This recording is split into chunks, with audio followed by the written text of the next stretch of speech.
Good morning, good afternoon, and good evening to everybody online. Welcome to History Through World Numismatics with myself, the Skipper, the Numismaniac, and Dale from Coin World UK. Welcome Great to see you, Skipper. As per normal, run a little late trying to get things organized. But, well, it's not a stream when things go smoothly, is it? It's nice to see Evil Arch Conservative. Both Selected Coins is in. Nick Thomas, Robert's Coin Adventures. Good to see him. Another UK fella, peg leg guy, you know. It's good to see EAC, Nick Thomas, Bo Selector, and Robert's Coins Adventures. Nice to see you all. I'm going to put out a community post for you in a second, Skip. Let me just pop this away because I need to look at this last date here. So I've been scrambling for coins just to. I've got two beautiful ones for Netfall. Can we stream tomorrow?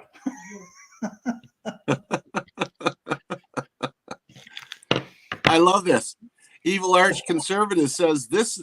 Thanks to this chat, I've discovered the most fascinating, generally unknown part of Indianapolis history. It's in a cemetery. It's amazing how much history is in a cemetery.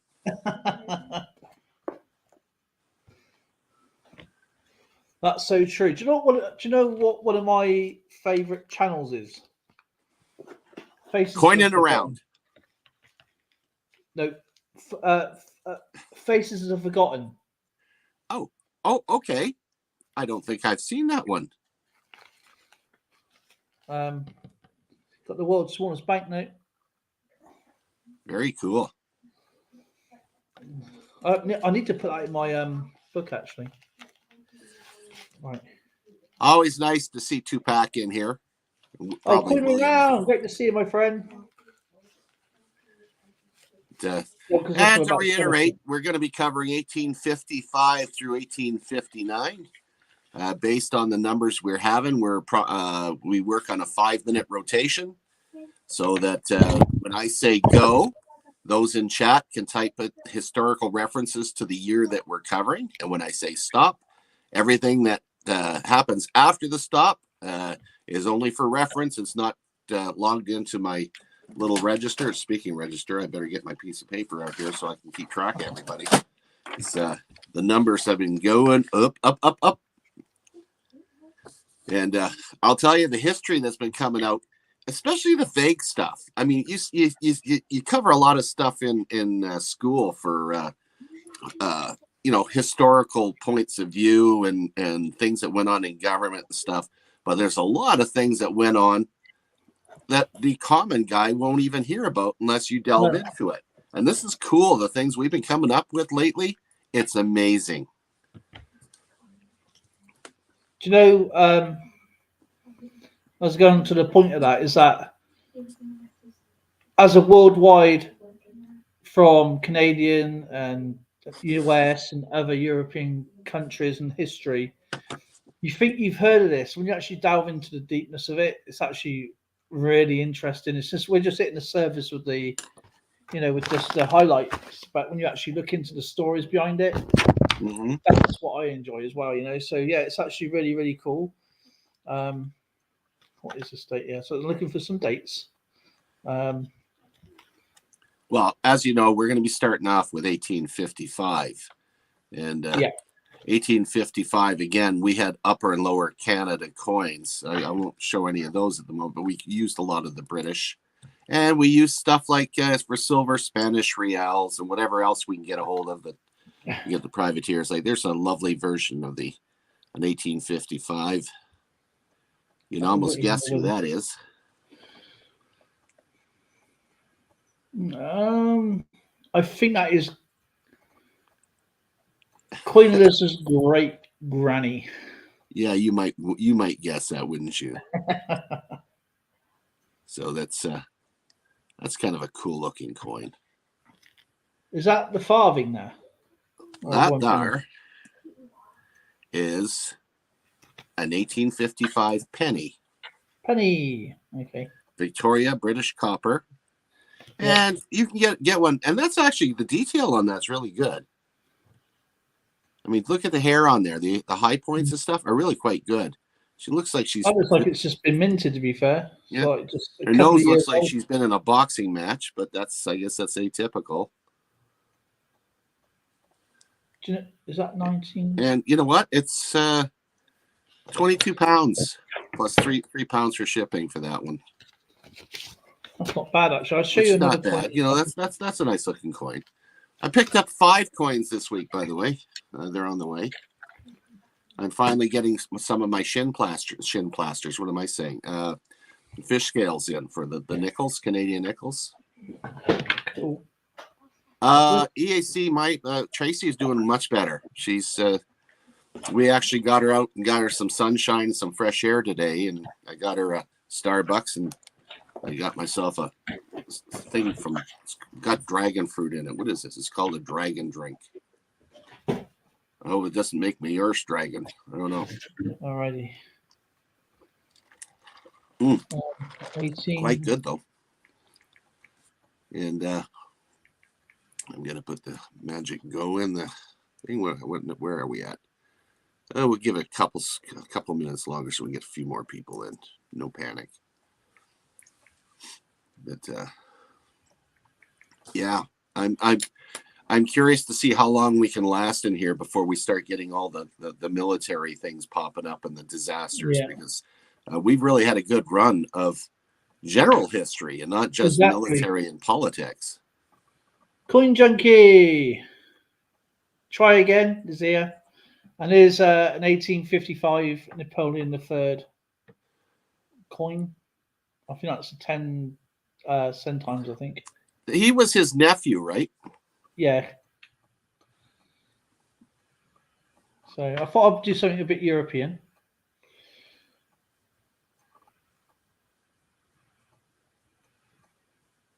No, it's 5 centimes, sorry. So it's that's a count then. Under 3, 4, 5. Yeah. 5 centimes. Yeah, and if you drop that in water, it would sink. It's actually, I don't know if you've ever seen one of the old cartwheel coins. It's about the size of that. So it's our old pennies, just shy of it. It's quite thick. It looks like it's been squashed together. The edge has got like an increased edge. Mm-hmm. Let me just see. I'm just looking for one on my list here. 18. It's kind of exciting being able to actually show my own coins now that we're getting closer to the years I actually have. Okay, first $half. No, that is a 1 cent. 18. Oh, do you know what I had here? I got an 1826, which we did have a couple of streams ago. Just found one. Oh, sure. A little late. Do you notice that something pops up and it's like, all right. And go. Alrighty.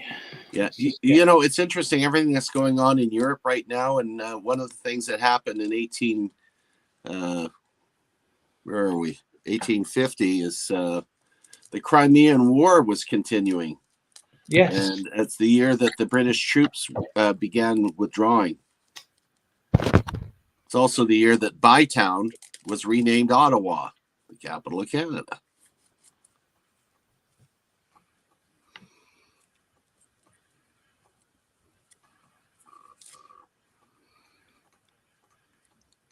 I cannot believe that.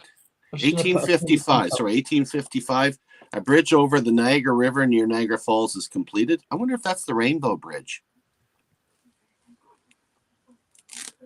The Militia Act of 1855. Off the sun's rays. What's that?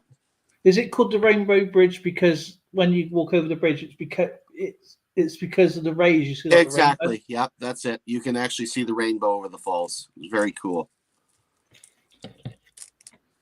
Awesome.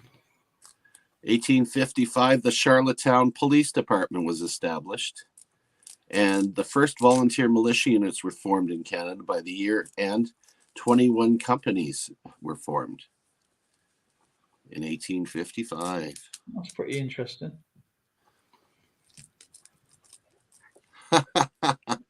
Yeah, thanks, Ron, so far away. But no, 1855 was not the year that this guy was born. Is he talking about me again? It depends on what character I'm portraying now. Yeah. Right, I've just put a community post out for a skip, and right now I can get on with, of course, whacking some history in here. Right, 1855.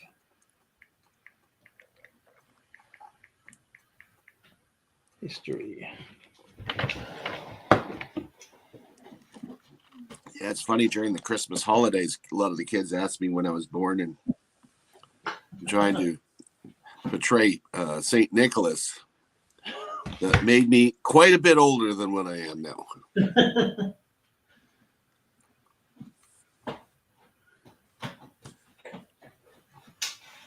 That's when they become really clever and say, "You don't sound Turkish." Oh, Turkish konuşuyormusunuz? İsim başa Nicholas. İsim ne? See, he knows. Whatever he said. Alrighty. And if you want to say in Turkish, stop that immediately. It's yapma derhal. Oh, you actually served in Turkey for a long time, didn't you? Well, no, it's in Cyprus. Turkish occupied Cyprus. Okay. So I had to learn it. I had to learn it. Yeah.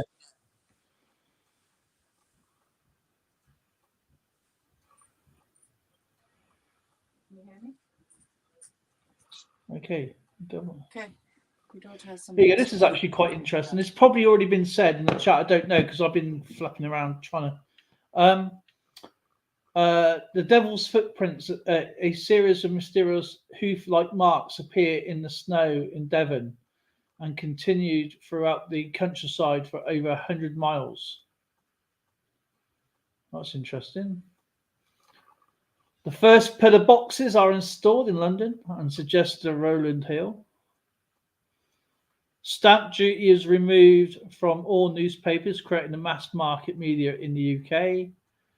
And Australian colonies granted self-governing status.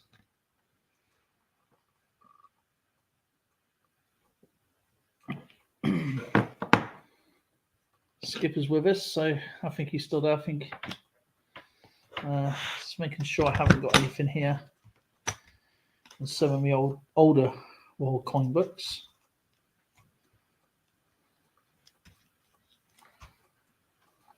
I'm pretty much died there.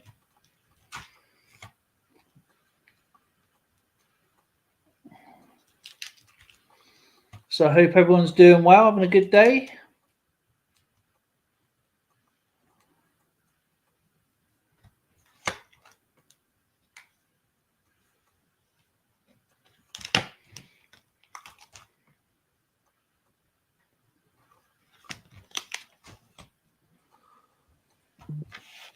And stop. Okay, just let me just go through this quick book, make sure I haven't got anything for the stream tonight. No, not that page. There's a few pages left.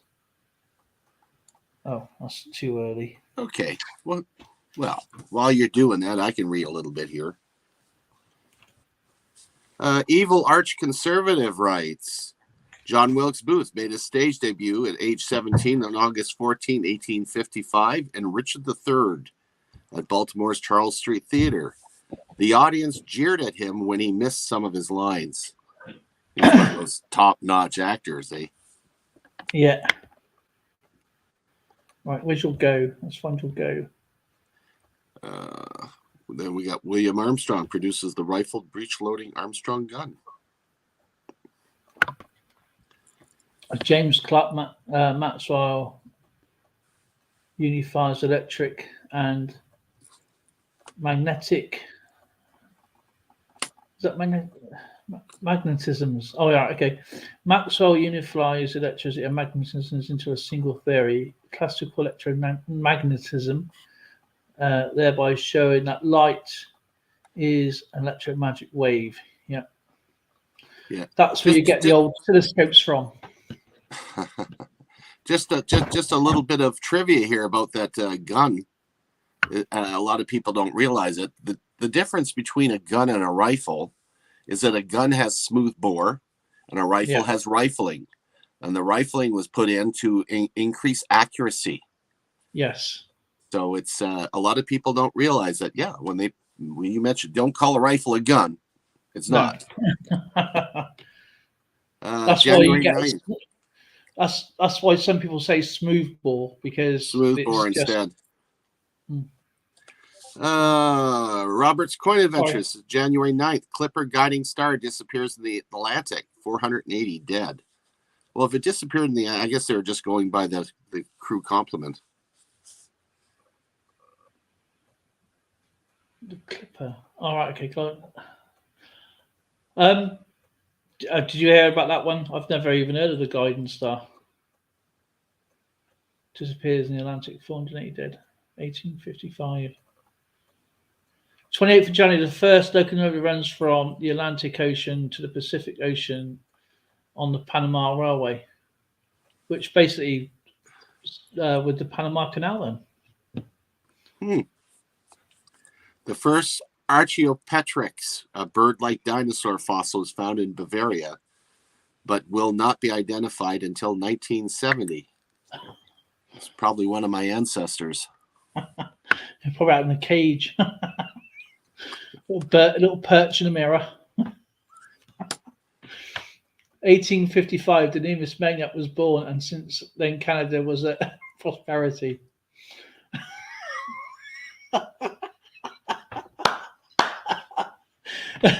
I'm sorry. January 31st, Western Railroads blocked by snow. Rand creases me up. March, Mary Seacole opens the British Hotel at Baklava, a nursing and convalescent establishment for Crimean War officers. A little point of note, those Crimean War soldiers, after they were finished convalescing, many of them were missing arms and legs. Yeah. They didn't have the care that we have today. No. And they ended up basically on the streets beggars. And a few, I forget the name of the gentleman, but it started in England, saw what was happening, and he decided to make the first Corps of Commissionaires. And they actually placed these veterans into commissionaire uniforms and paid it's like a security service. None of you have heard it before. You had to be a veteran, typically in that case, in those days, an injured one, and you were put on different guard posts and crosswalks and information areas and any place that they could be employed so that they could have gainful employment. That's how they dealt with the disabled veterans in the Crimean War, and it's still going today. Yeah. Isn't that where the Chelsea pensioners came from as well, from the Crimean War? It could be. I'm not familiar.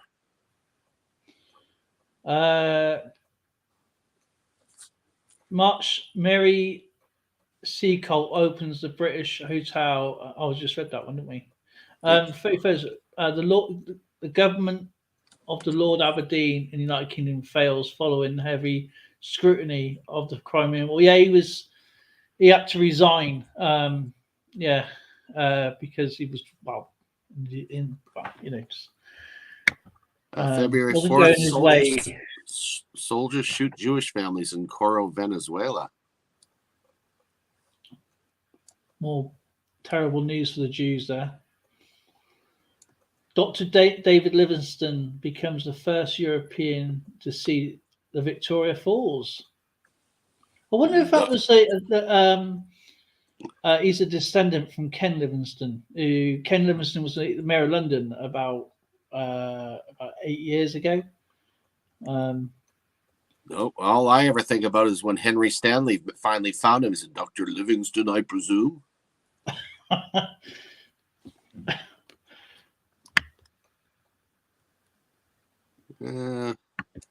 February 6th, British government of Henry John Temple, 3rd Viscount of Palmerston forms. So the British government of Henry John Temple, the 3rd Viscount. How was that form? Because I thought a Viscount was like a duke. It's just one down from a duke. Unless it's just one that they just, I don't know, title they just made up at some point. Well, that's when the counts get together and they fight. That's where they got the expression "duke it out." Duke it out. Or they did duels. Duels. With the dukes. Dukes of Hazzard. 10th, U.S. citizenship laws amended. All children of the U.S. parents born abroad granted U.S. citizenship. Is that still today, where you can have dual citizenship? So, yeah, it is. It is absolutely. If your parents were American, born out, and you're born outside, you can get dual citizenship. Absolutely. But don't talk Holland. Holland doesn't do that.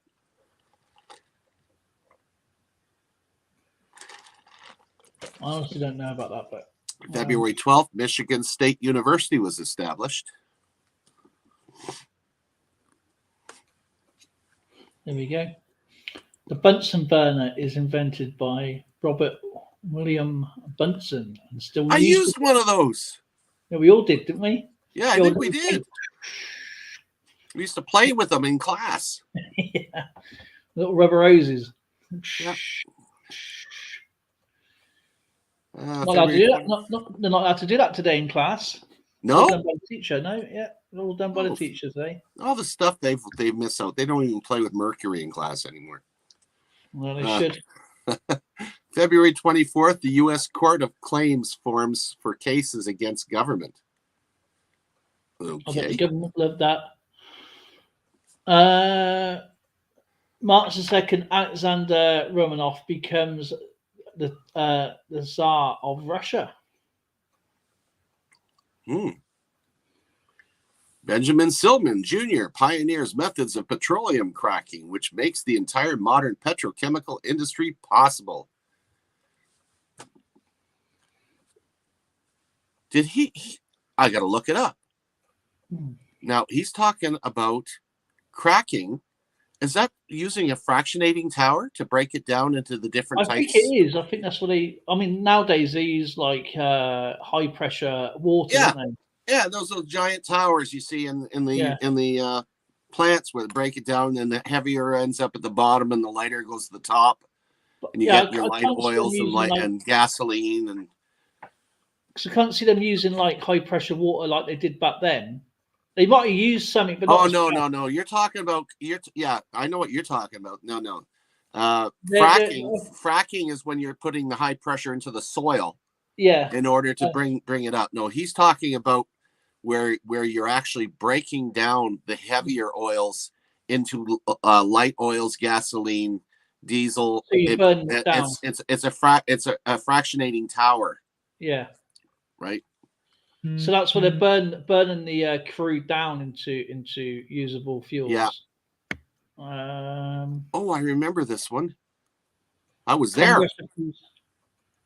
Congress approves $30,000 to test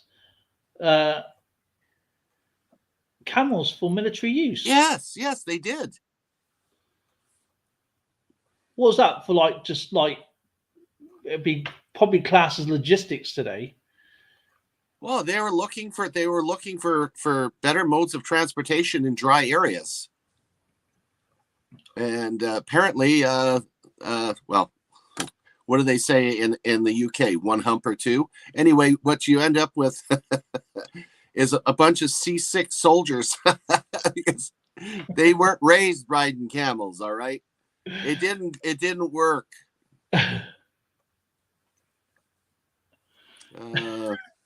March 3rd, the U.S. Congress authorized registered mail. Did you know the US mail used to carry children? Yes, I did know that.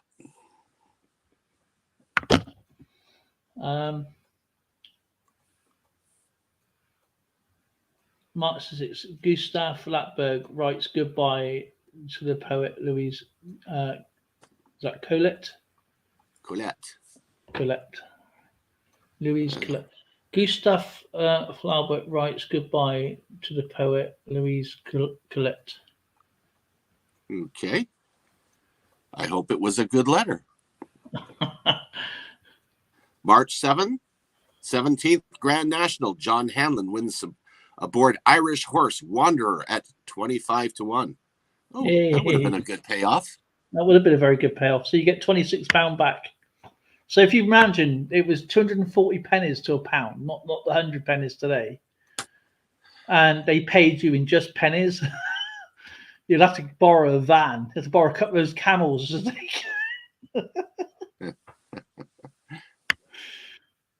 Yeah, actually, I was right in the center, ran so far away.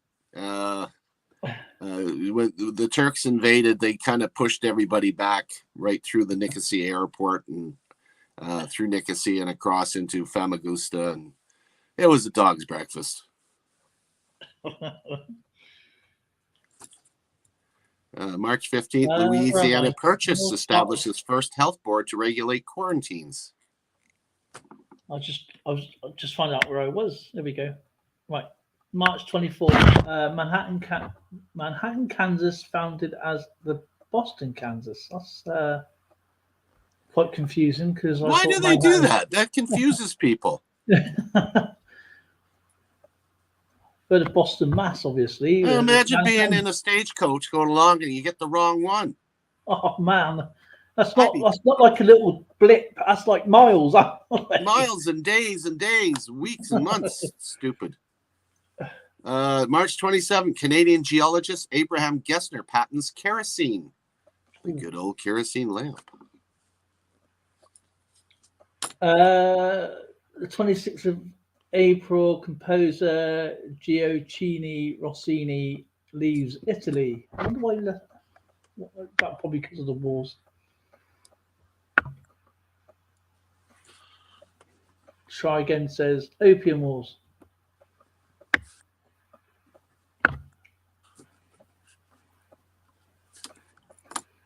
May 3rd, Antwerp Rotterdam Railway opens. I think I was on that one. April the 21st, a train crosses Mississippi rivers, the first bridge from Rock Island, Illinois, to Davenport, Iowa. June 2nd, the Portland rum riot occurs in Maine. All the rummies were stumbling all over the place trying to riot, but they weren't getting too far. No, too drunk to carry anything on there. Yeah. Let's have a rum, guys. Going back to the crosses the Mississippi, that river is not exactly a small river. Now, in them days, building that's deep river. It's not just deep, but it wanders. Yeah, I mean, there's all sorts of stuff in that river anyway. Yep. Can you imagine go on, you go and build a bridge over there. You first. Hi, Bama girl. I can't pronounce that. The Silicon Vespers premieres at the Paris Opera. Wow. Super fantabulous. That was pretty good. Bam Bam Girl. We got one more here. The June the 17th, heavy French-British bombardment of Sebastopol, Crimea, 2,000 plus killed. You know which famous nurse came from the Crimean War, don't you? Florence Nightingale. Yeah, but do you know where she was born, don't you? Probably in the bedroom of her mother's house. Oh man, she's actually Italian. That's why her name was Florence, because the parents named their kids After the city they were born in. Yeah. And then obviously with the war, they all moved to England, and she set up how's it called, Lady of the Lamp. That would be Jeannie. And she used kerosene, so that was a genius. Oh. Okay. Well, we're going to move on to 1856. 1856, excellent. Just wanted to come by and say hello and hit that like button. God bless. I will see you later on the west coast of Retrospective.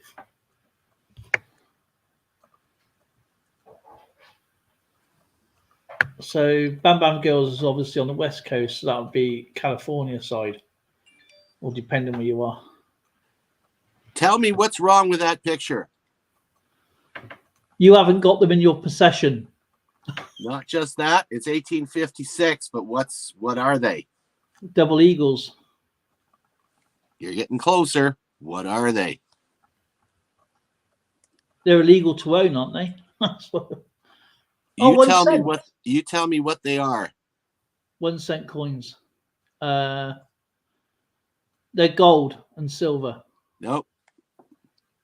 They're restrikes. Oh, okay. So they weren't done in 1856. Nope.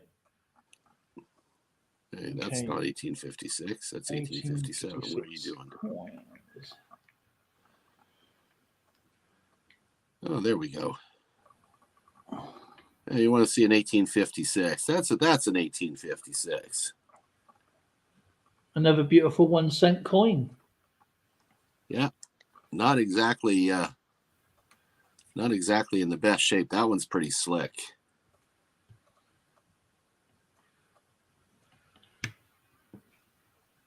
Flying Eagle. Is that a Flying Eagle? Flying Eagle, yeah. I should have known that because I'm looking forward to the next one. Yeah, that's an older looking coin. That's been in a lot of people's hands. 1856, Napoleon III. I believe that's another 5 centimes, I think. Yeah, 50 cents. Sorry, 50 cent coin. Oh, that should confuse me. Oh, that's a nice shape. Before there.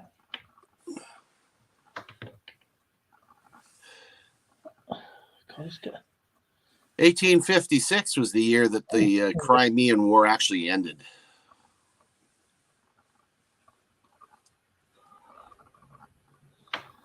Okay.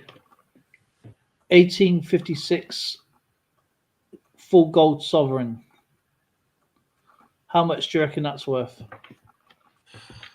1856.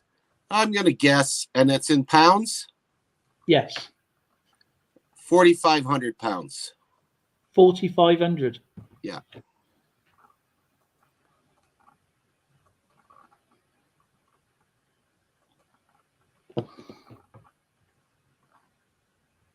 Whoa, that was way high. It's not in great shape, to be fair. But as you say, it's from, so they could go higher. It ran so far away, we're really close. Really close. All right, 1856, a little bit of history with us.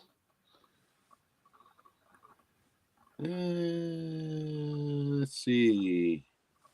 The Grand Trunk Railway opened in Sarnia, and it went to Toronto and then Montreal. And the creation of the village of Embrun, Ontario, was done on May 15th of 1856.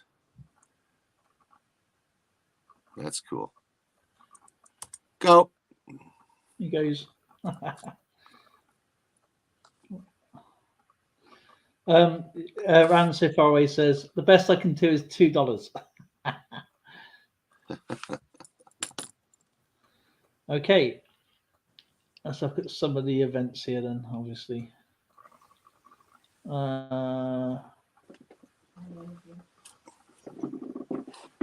sailing ship Grand Duke is wrecked off St. Groven's Head, Pembrokeshire, with a loss of 29 lives. I've been to Pembrokeshire. That's in west side. That was Wales. They used to have an RF base there. Fire destroys the Covent Garden Theatre in London.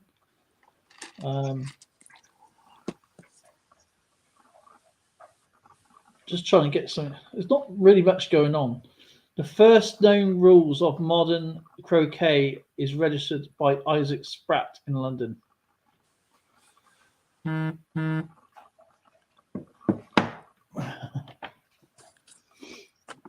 you on TikTok? Yeah, I am. You have to hit me up then. I just signed up to it yesterday. Yeah, it's perfect for me because I have a short attention span anyway. So when you get these ones that last 15 seconds, oh, that's good. What's next? Boom, boom, boom, boom, boom. I signed up to it yesterday. Still have no idea how to do it, but it's getting used to it. But yeah, Maya. Coins.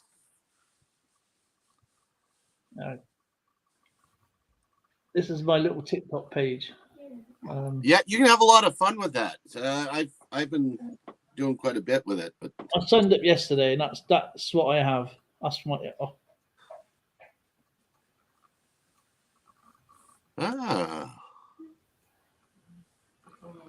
So it's all Coin World UK. So if you want to hit me up, Skip Allen, you're more than welcome to.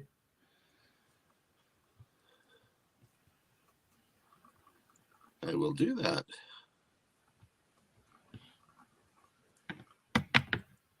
It's nice to see Maya.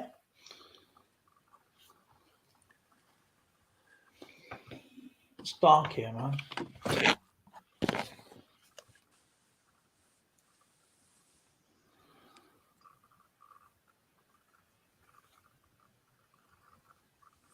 Yeah, Maya should do the history of Las Vegas. Now that would be interesting. What went on in 1856 in Vegas?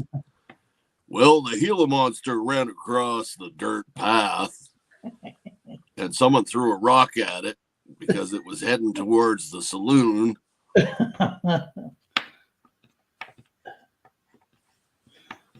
It was hot out today. Yeah. 115 Fahrenheit. Yeah. We could boil water and cook our eggs on the rocks. We had to cool down by going on the Ferris wheel in the air.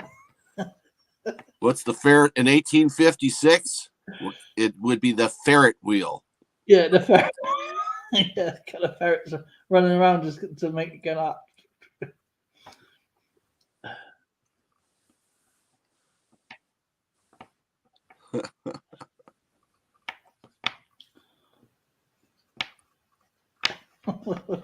Maya says that might be interesting. Yeah, you should check it out. The history of Las Vegas is amazing.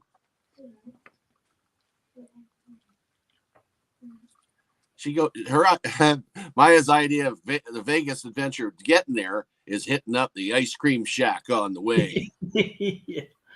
I see that in one of her streams. Got to go and get an ice cream.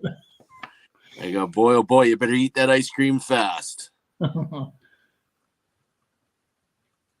It's like as soon as it gets out the thing onto the cone, it's wet goo on it. Oh, nothing worse than that running down your sleeve. Oh, that's right. You're wearing short sleeve anyway, so it doesn't matter. Maya's like, yes.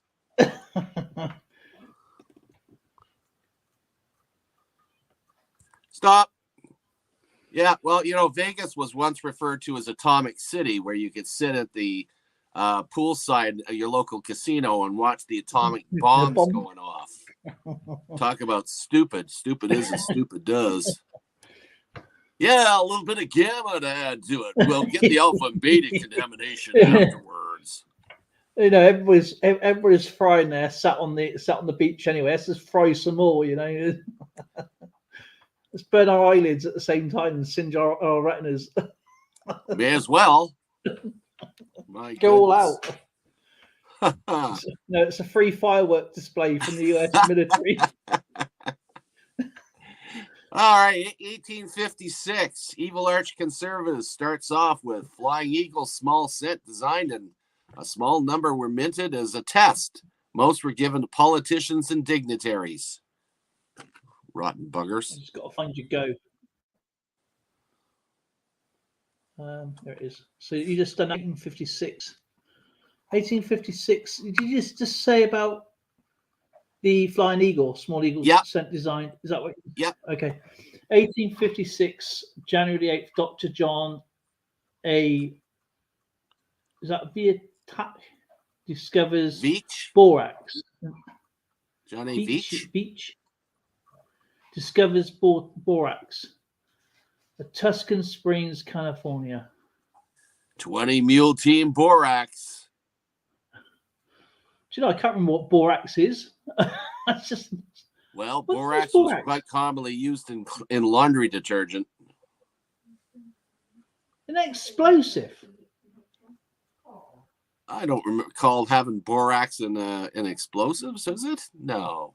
No, it's nitro. That's nitroglycerin, isn't it? Yeah, we're talking, charcoal and sulfur and what else was in there? Charcoal, sulfur, and I'll remember when I don't need it. January 23rd, the steamer Pacific leaves Liverpool on the final voyage, later lost at sea, 186 on board. Wow. On the 25th of January, Battle of Seattle, skirmish between settlers and Indians. Wow. Getting into the old reservations now as well. Oh, I love it. June 2nd, 1856, my great-great-grandfather Robert L. Malloy was born. He died in 1916. That's on his dad's side. That is very cool. Very top history there when it's from your family. First ferry at Auburn University is chartered as the East Alabama Male College. The first passenger elevator was installed in New York City in 1956 by the Otis elevator. And if you go into any or just about any elevator in the United States and Canada, that Otis is stamped right into the side. Yeah, we still have them over here, the Otis lifts and elevators and stuff like that. 19th of February, tin-type camera patented by Hamilton Smith, Gambia, Ohio. Is that Gambia, Ohio? Interesting. February 22nd, the first national meeting of the Republican Party was held in Pittsburgh. I wonder why it was held in Pittsburgh, because all the gold was there, I should imagine. Tin Smith Brown Collier of Baltimore, Maryland, patents the first egg beater with rotational parts. Have you ever caught your finger in one of those old-fashioned egg beaters? It hurts. No, I just use a fork. I'm surprised I have digits left. The egg beater got me, and so did my mother's washing machine, because it had the rollers that came, like that, and I got my fingers caught in there. It's a good thing it has the emergency release, because boy, did that hurt. I mean, I don't know what first machine my mum's had. My brother would know, but yeah, it was like a twin top thing. That's the first thing I remember. Yeah, I thought it would have been a washboard. A mangle. Going down the old stream, yeah, using the rocks.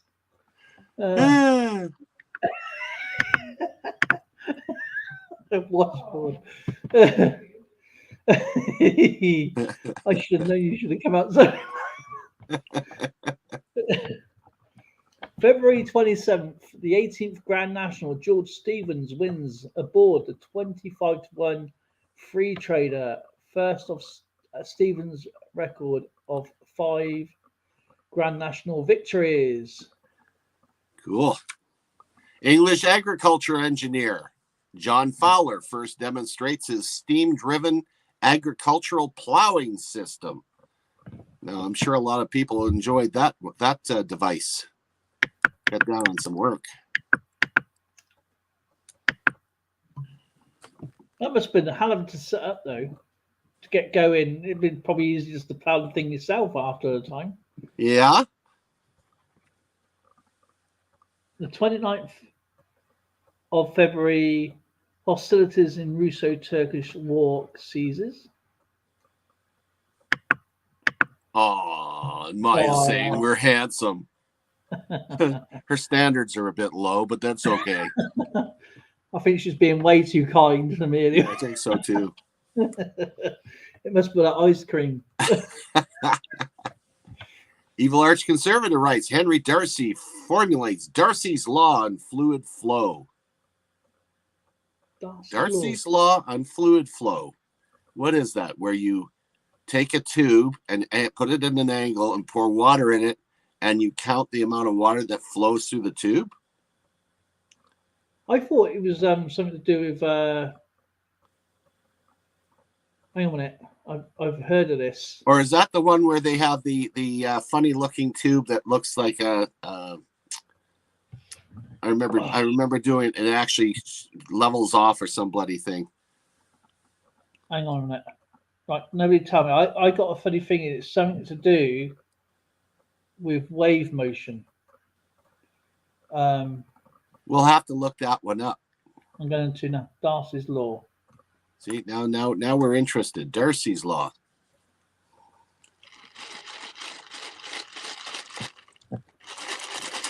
Dragon. Darcy's law is an equivalent that describes the flow of fluid through a porous medium. The law was formulated by Henry Darcy based on the results of experiments of flow of water through beds of some formulating basis of hydrogen of the. Oh yeah. Okay. If you put like a building on the sand, or when you put a building up and you got soft sand, Darcy's law will find a flow of water. Hence, why you end up with like crevices.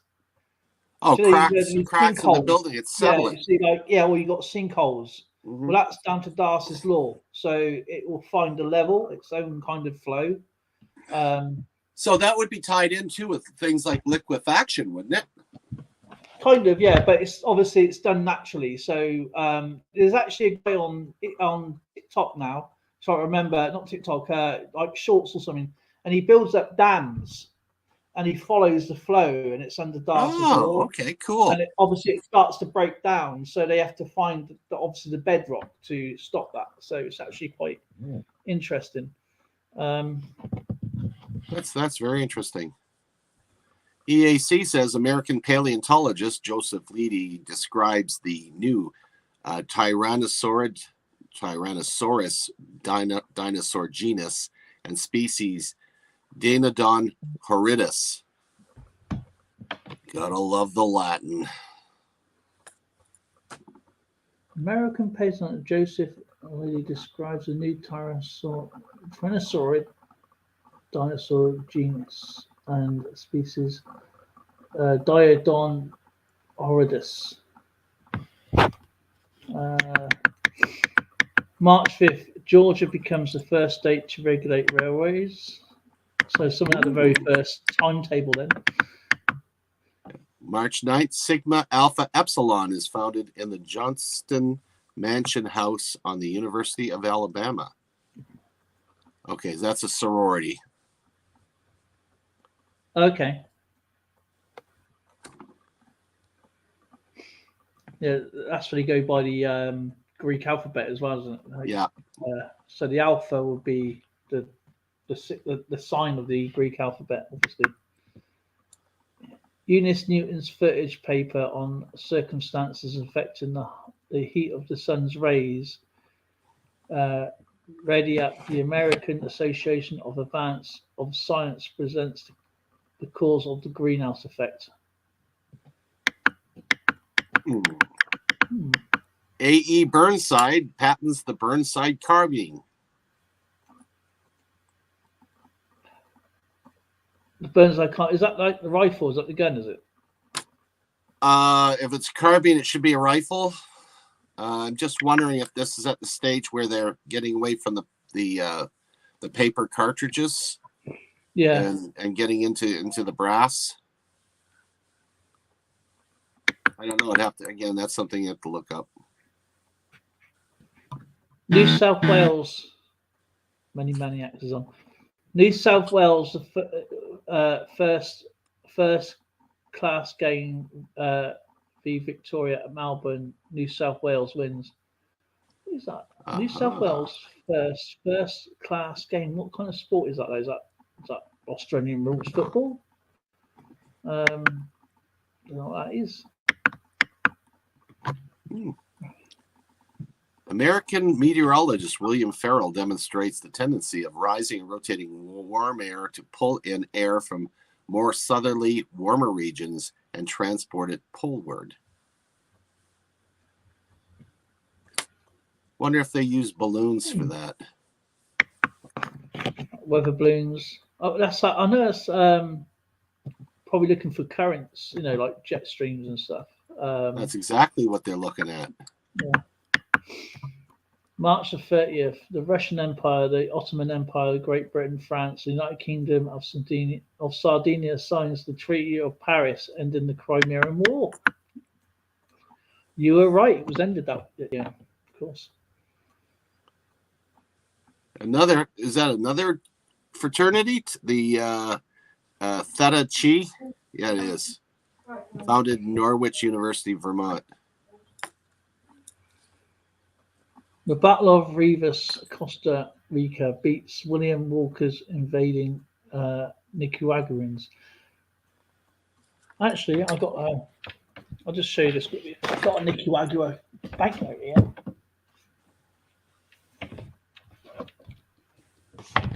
It's actually pretty cool.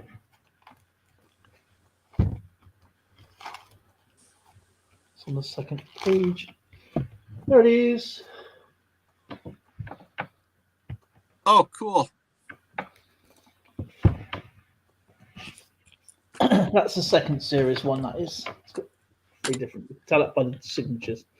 EAC decides to give us a really good one here. Thomas Montgomery of the Great Trigonometric Survey of India makes the first survey of the Karakoram range from Mount Haramuk, 210 kilometers or 130 miles to the south, and designates the 2 most prominent. I'm glad you had that one.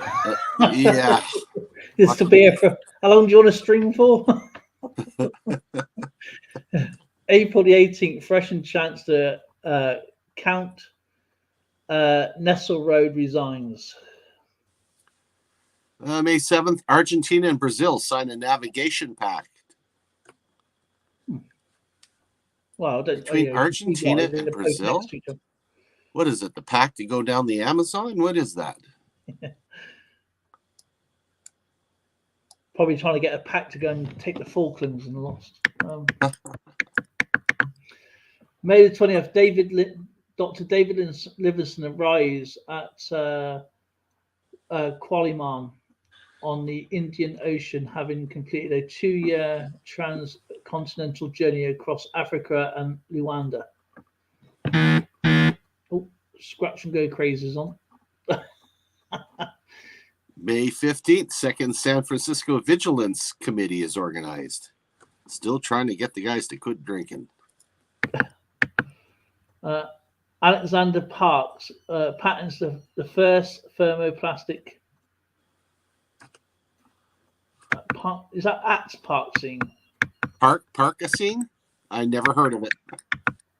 That's obviously the place, isn't it? So, thermoplastic. May 19th, Senator Charles Sumner of Massachusetts speaks out against slavery. Yes. May the 21st, Lawrence from Kansas. Lawrence, Kansas. That's obviously Lawrence, the area, yeah, in Kansas, is captured and sacked by pro-slavery forces.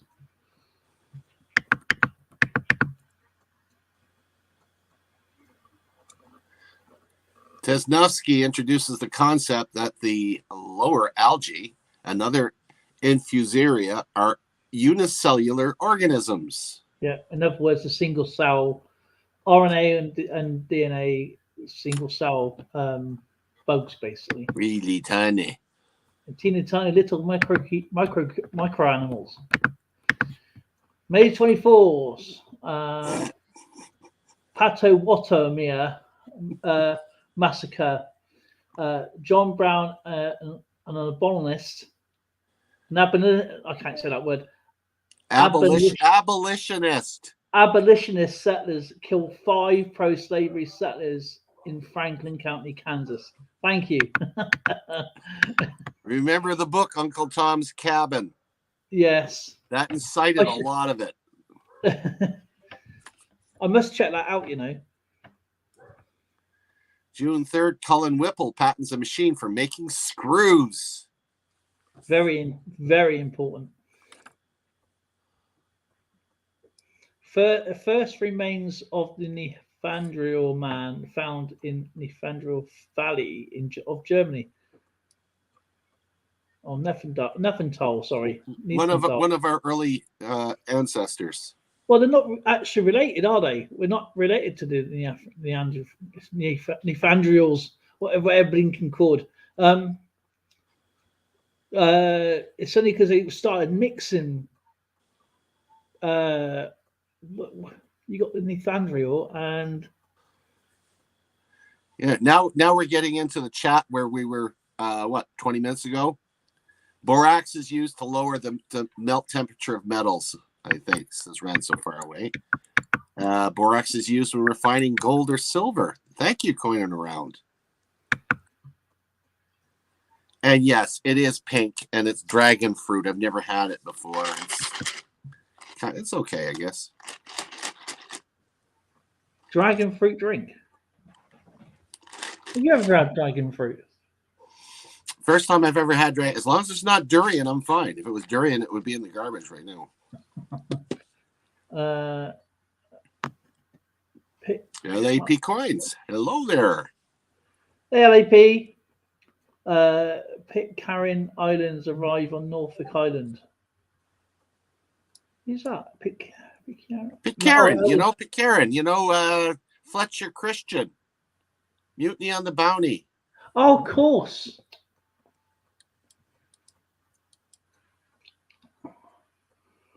What would call it? The Silver State or something like that. Should be interesting. Republican Party opens the first national convention in Philadelphia, and that's it. Stop for me there. Borax is used to melt the temperature of metals, I think. Borax is used to refining gold or silver. That looks like a nice K1 and K2. Hey, LAP coins. All right. We're just about ready to move into the next year, too. Yay. 1857. 1857. We got a sample. 1857. Oh, how about go?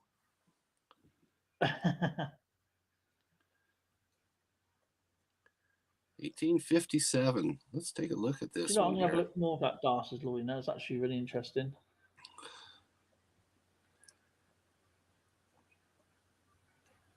$1857.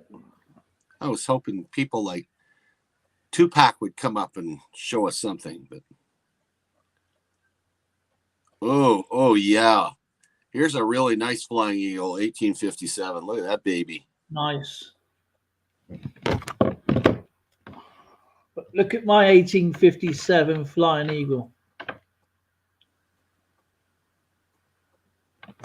Yeah. Never guessed this is from courtesy of Sandman Coins and Collectibles. Well,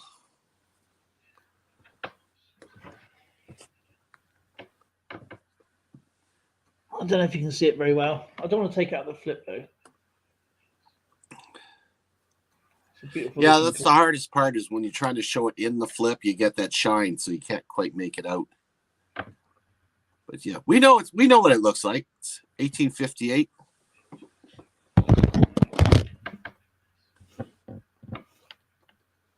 Sorry, 1857. Well, at least we had a real coin to show this year. That's the main thing. Didn't skip. At least we had the coin to share with everyone. One more year to go, and I will.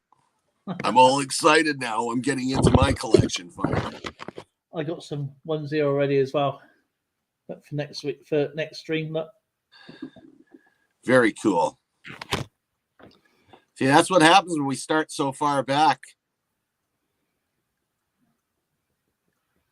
We need some of these hardcore collectors that have been collecting forever and ever.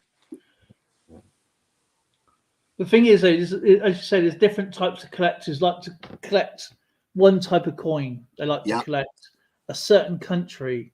They like to collect a certain year of a coin, throughout the years.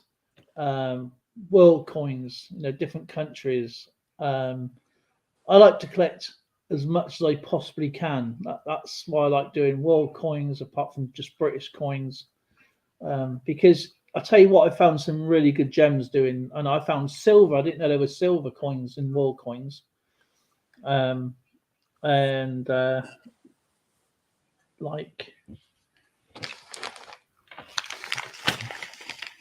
I think they're in this one.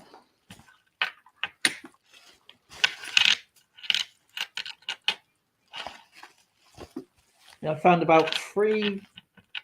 Might be in that one over there actually. Yeah, I've had about three different silver coins. I'm going through my world coins so far. Oh, really? Yeah. Well, that's cool. I've got this lot to go through, and I've got bags and bags and bags of world coins to go through. I did, as you know, I did that a while back. That's why I've got the big album now, where it's all sorted alphabetically.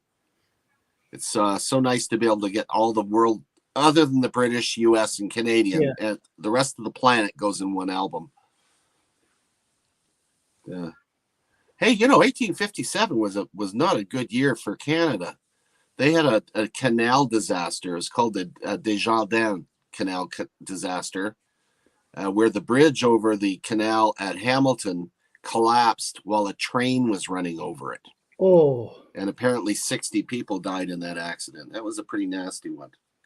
It's not just the train wreck, it's the going over the bridge. I guess it's quite a high bridge as well. And then surviving that and drowning has got to be the worst work. Yeah, and keeping in mind, if you remember what trains were like in those periods, they weren't the best for safety anyway. Yeah. No. I mean, it was steam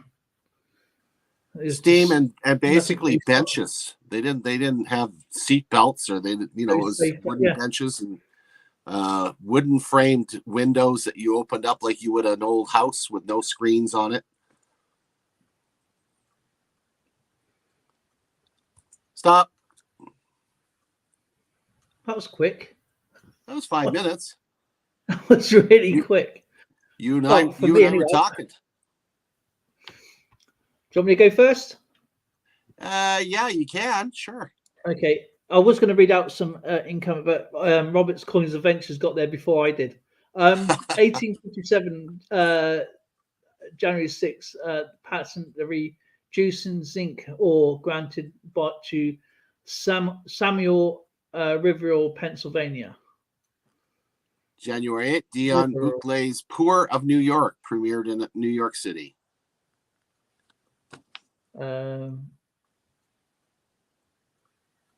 Okay. Who did you read that one from? Is that from Robert's Coin Adventures? EAC's next. The flying eagle, small scent introduced in large quantities. Ironically, they were not legal tender. No, they wasn't. That's interesting. I didn't know that. January 9, 7.9. Oh, a 7.9 earthquake shakes Fort Tejon, California. I think that's because they're right on the San Andreas Fault, I should imagine. Sure, it had something to do with it. The Flying Eagle Scent, 88% copper, 12% nickel. Yeah, nickel included during the pressure of Joseph Walton. Had a monopoly in the nickel mines, of course. So that's why he wanted to stick nickel in there so he can sell his nickel. January 15th, the first class game in Sydney, New South Wales versus Victoria at the Domain. What sport is that? That's first class game in Sydney. It's either rugby or cricket, or it's got it doesn't say, does it? I mean, it's either got to be, it can't be Australian rules football. It could be, I don't think it was rugby, because I think rugby is a lot later. Football wasn't done until 1888. Cricket? Could be cricket. It's more likely to be cricket. A Chinese residents in the fledgling state of Sarawak rebel against the White Raj, James Brooke. The White Raj is obviously a book, isn't it, or some kind of place.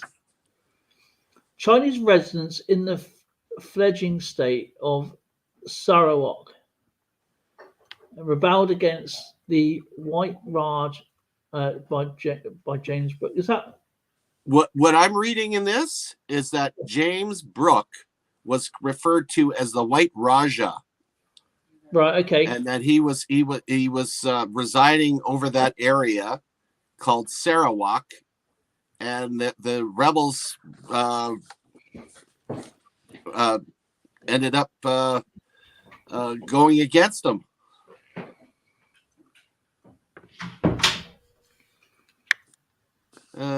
We had that one already. Flying Eagle Scent.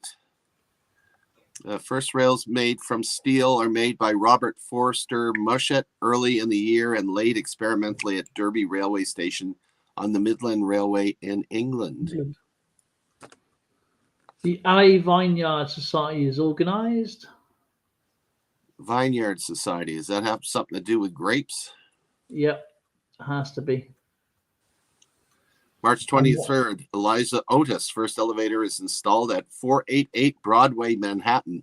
Well, they had to have a first somewhere. I wonder if that's still around. Can you imagine going in the very first elevator? I'd be freaked. 488 Broadway, Manhattan. Now, what building would that be? That would be... Hang on a minute. 488 Broadway, right on Broadway. Building?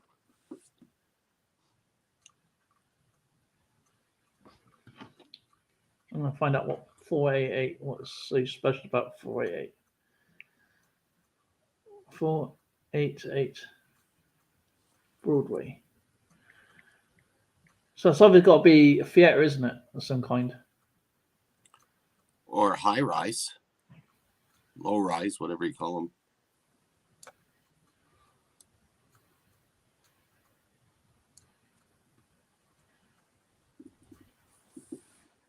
So is that 488 Broadway in Manhattan?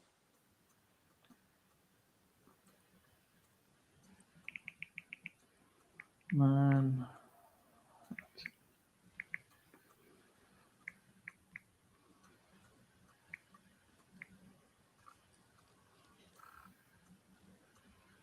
Well, that's the EV Howard building.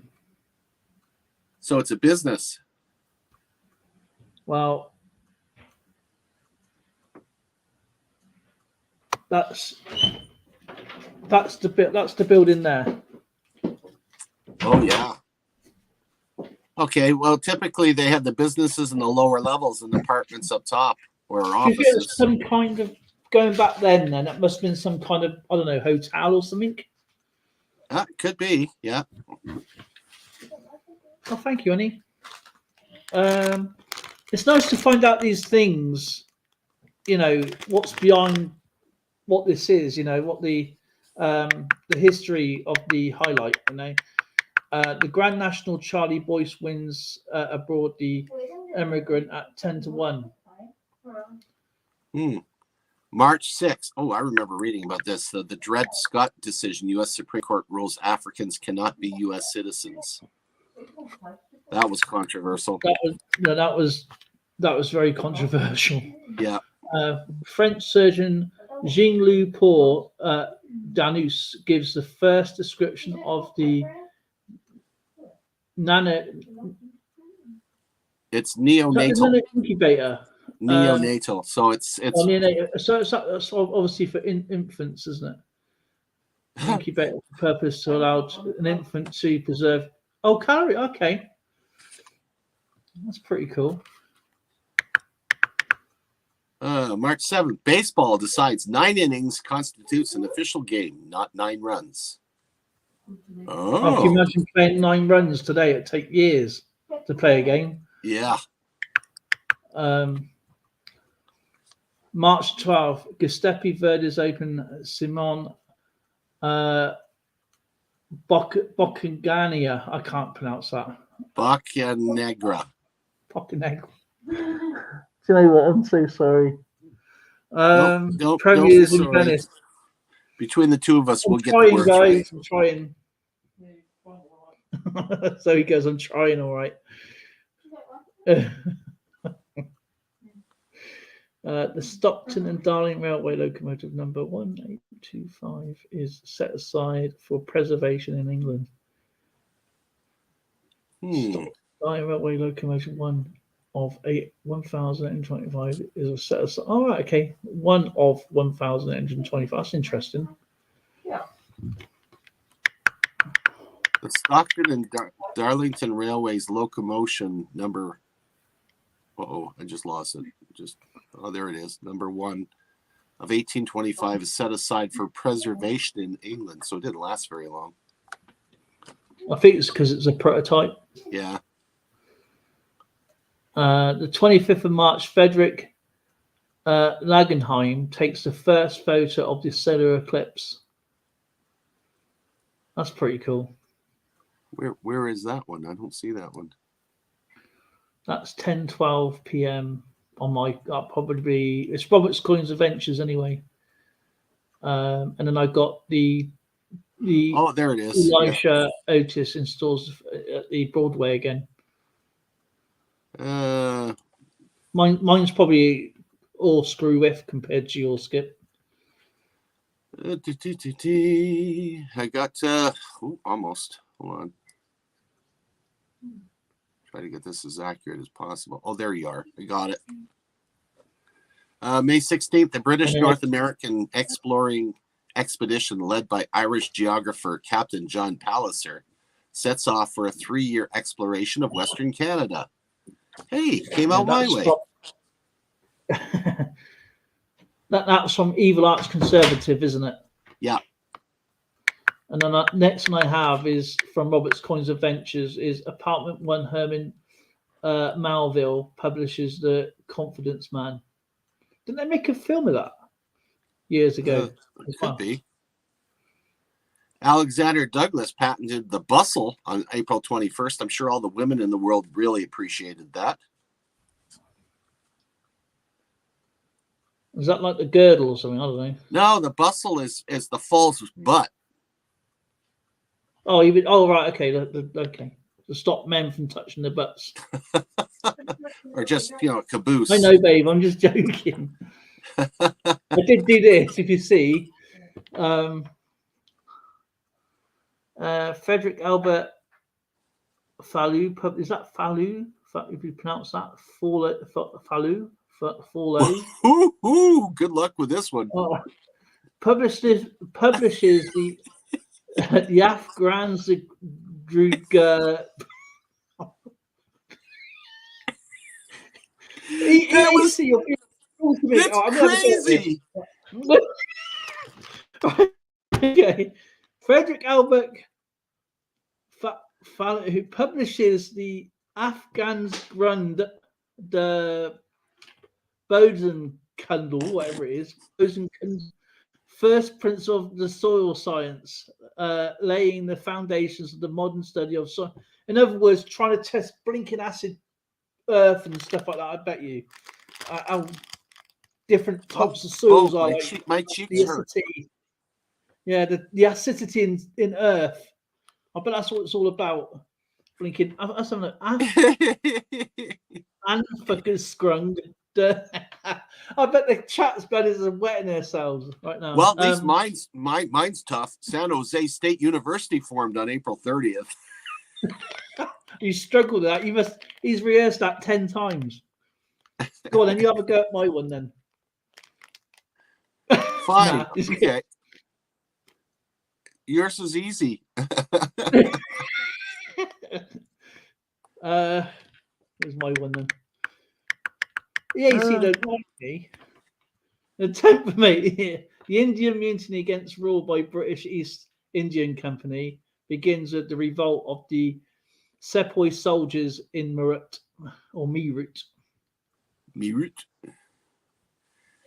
Galen Clark discovers the Mariposa, which means butterfly, grove at giant sequoias in California.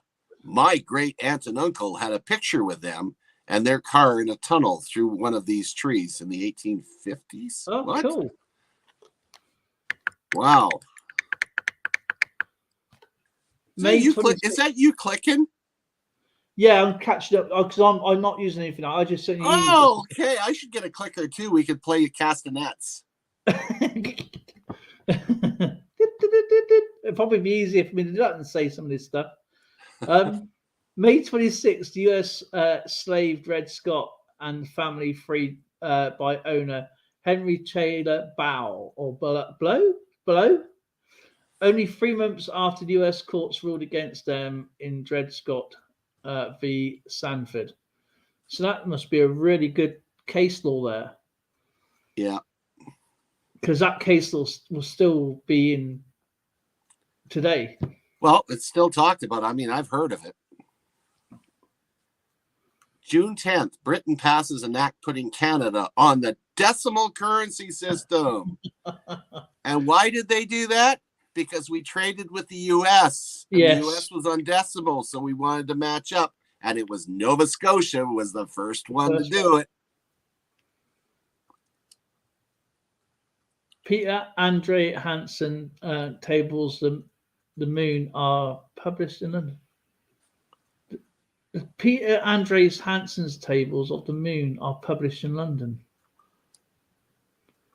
Peter Andres Hansen tables of the moon are published. Okay, so it's a book. The interesting thing about that is he did the tables of the moon, and he understood the different, like when you look at the moon, you can actually see the craters and whatnot, the different designs on it, but it's always the same side, the same side. By virtue of the way the moon rotates around the Earth, we only see the one side. Yeah, it's what they call a lock gravity. It's lock pull. So it will never spin. June 15th, San Francisco War Waterworks was organized. So it'll been 10, 11, 12, 13, 14, 15, 16, 17. There's only been 8 people seen the backside of the moon personally. Yeah. Because the command module pilot, as the other 2 are bouncing around on the moon, the command module pilot would be rotating. So the Chinese did get some good photographs of it with their satellite though that they sent out there. Yeah, I don't know about actually physical people. Yeah. So there've only been 8 people. That's a small club. Obviously, pretty small. Because obviously it was. No, sorry, it wouldn't been 8. It would have been 11 people because they didn't land, did they, on the moon on Apollo 10? Not all of them. Apollo 10 was a rehearsal. 11, 12, 13 didn't land at all. So that would have been all 3 of them. So that would be 11, 13 people saw the backside of the moon. In fact, because obviously 13 didn't land because it had the explosion. 14, 15, 16, 17. I don't know. There wasn't Apollo 18, was there? Because that was. I don't remember an 18. No. because started getting into the space shuttles and stuff after that. We're on June 26th. Sorry, Francisco Waterworks organised. That's already been said, hasn't it? Sorry about that. Whoops, I've just gone up a little bit too far. Hang on a second. June 26th, the first 26 recipients of the award of the Victoria Cross of Valour in the Crimean War by Queen Victoria. And did you know what the differences between both Queen Victoria medals are? The Victoria Cross medals are? The difference between them? Yeah, there's two types.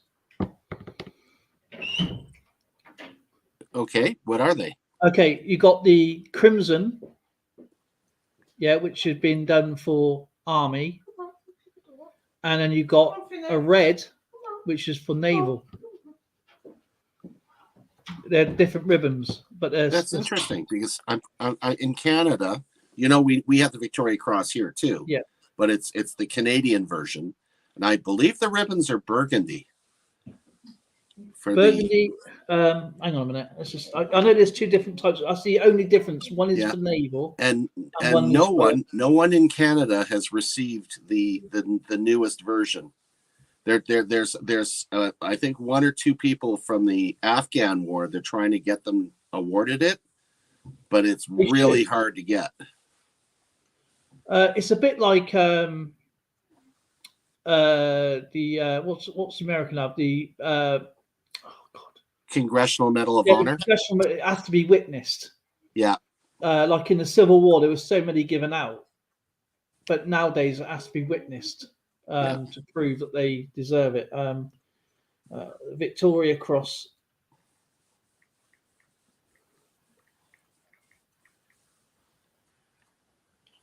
The Victoria Medal is awarded to British honoris recipient of the whom the Royal Horticultural Society. Hang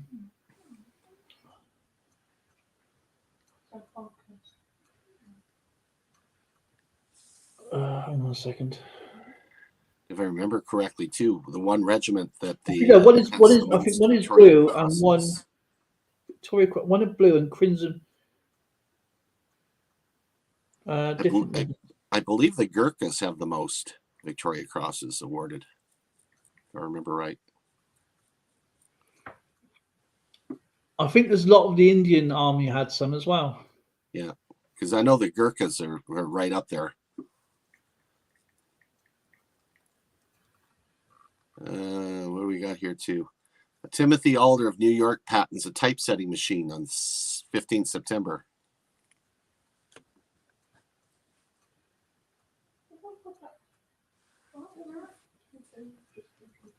While you're looking that up, September 16, Mexican constitutional forces fiercely attacked by Pope Pius the Ninth.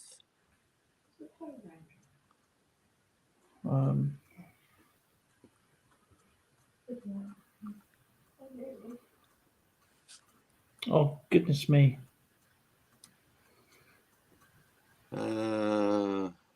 September 25th, relief of Lucknow by Havelock and Outram begins.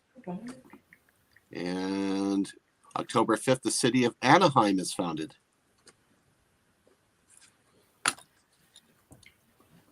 You know, Anna, I never even heard of Anna. What was it? Was it in Star Trek, The Voyage Home? I finally heard the name Anaheim. Shows how much I know about California. The ribbon in crimson. What's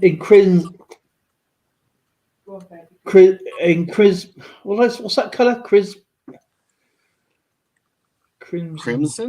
Crimson. That's it. The ribbon in crimson is 38 millimeters wide. The original 1856 specification awarded to the state ribbon should be red for the army and dark blue for naval.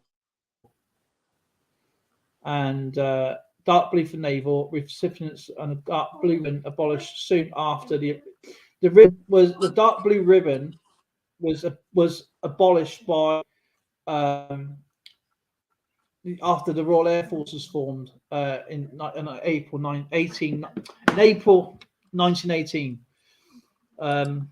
So yeah, that's the two different differences. One is crimson, and the other one was blue. So where am I at now? We're Timothy done. Ada.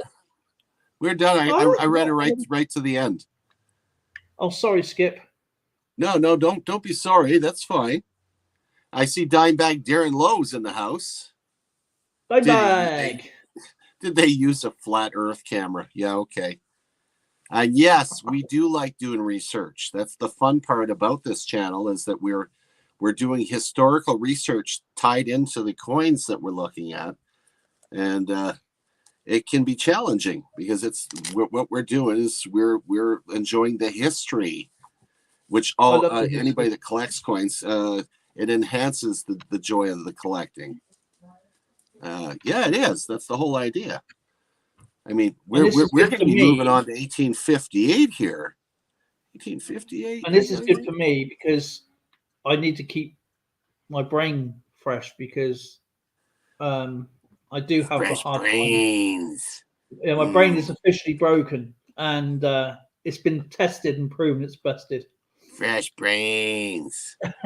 Fresh brains. Look, I actually have an 1858 1 cent. Yay! Can't see it very well, but it's there. See if I get my light down a little bit better.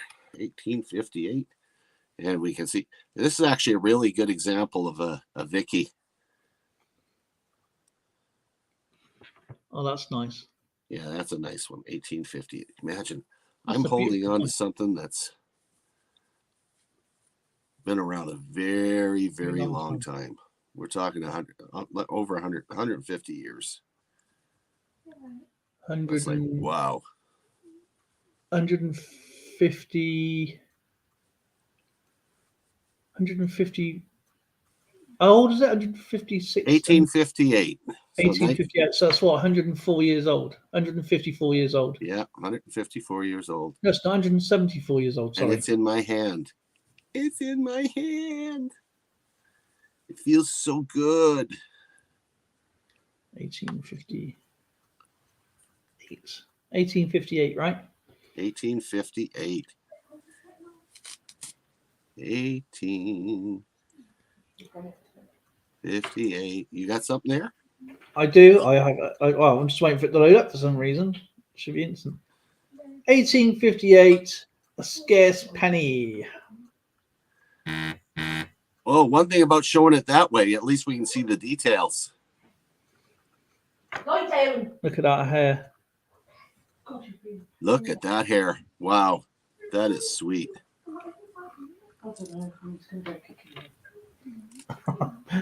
Zoe's arguing with the dog. Then you got Britannia. Shamrock, Rose, and the Thistle. Not a beautiful coin. Super nice.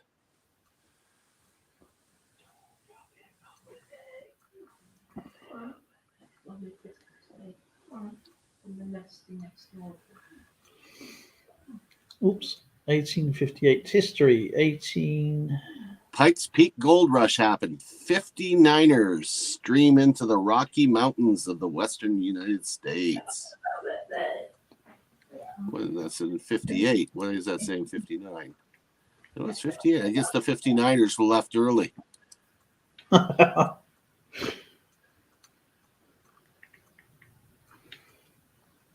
It says here 1858 a hostage penny. What the hell's a hostage penny? It's not right. That's a good question.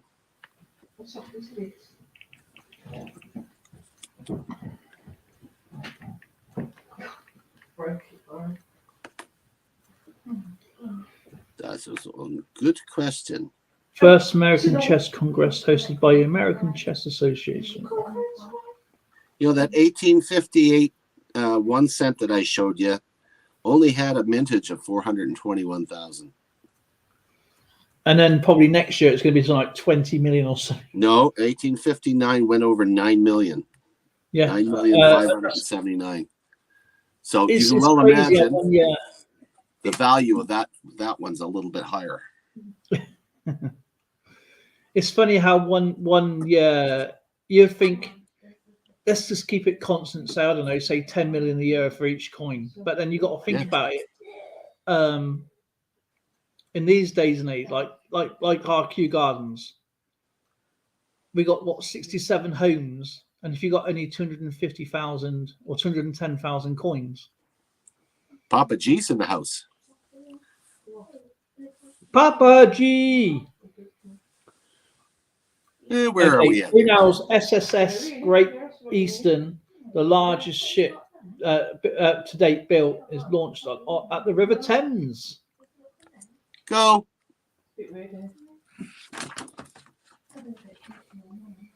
Big Ben, the great bow for the Palace of Westminster's clock tower in London, is recast at Whitechapel Bow Foundry. And do you know what's special about the Whitechapel Bow Foundry is? It did the Liberty Bell. Yes, it did in 1776. I'm pretty good, eh? You are, eh? You are. And what was Big Ben's tower called? Well, what was Big Ben's tower called? You got Parliament and you got the tower, and that's where Big Ben sits. You got me. I don't know. St. Stephen's Tower back then. And St. do you know what Stephen's it's called Tower. today? It's called the Elizabeth Tower. Well, and do you know what keeps it running in time? clockwork. Yeah, but it was something that you would know that keeps it in time in check. And you would be very surprised if you guess it. You use them all the time. A gyroscope. Do you use a gyroscope all the time? Yeah, well, I have to. It keeps me balanced. Well, what do I use all the time? All the time. What do I use all the time? What did you just have in your? What did you just have in your hand? Chair. What did you just have in your hand? A drink. A pen. Knee. Oh, penny. Yeah, they put pennies on the balancing just to keep it in time and check. No way. Yeah, that's cool. They put a certain amount of old pennies and keeps it in check. Wow. You're surprised about that? Yeah, I am.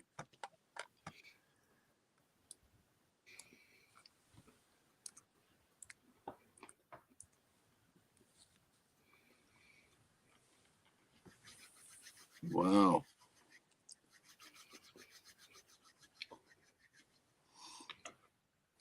Yeah, the clock. It's good to see a few more people have joined in. Yeah, Papa G, Alan W, yes. Robert's Coins Adventures, EAC. He says, and then someone in the bloody tower needed a drink. They took the penny. Now the time's off. Yeah. I think they're allowed to have a few people up there at a certain time, but you can go and visit them. You can go up there and have a look. But I think it's on. I think it's on request now. But I'll tell you a great place to go and visit. You got Tower Bridge, and that's the one with the 2 levels on it. Yeah. And you can actually walk up the tower, and it's like a glass bridge, and you can go over. And people hardly know that. So the second story can actually go over on the higher tier and go walk across it. And if you spend £90 on Oyster card or a London attraction card, that gives you free railway underground service, buses, and all museums, and you don't have to queue. Oh, cool.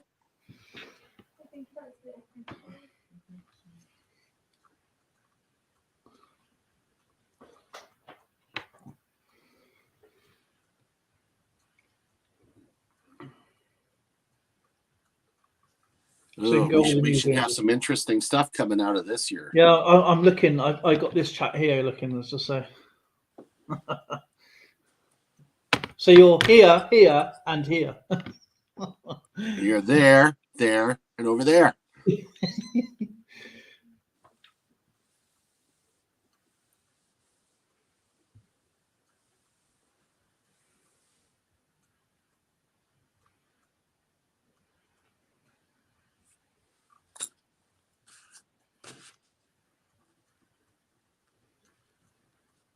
That's good to see. Papa G is kicking in some information here too. Yeah, That's nice to see.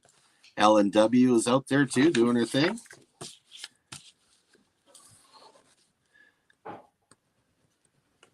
So I can't wait to open up that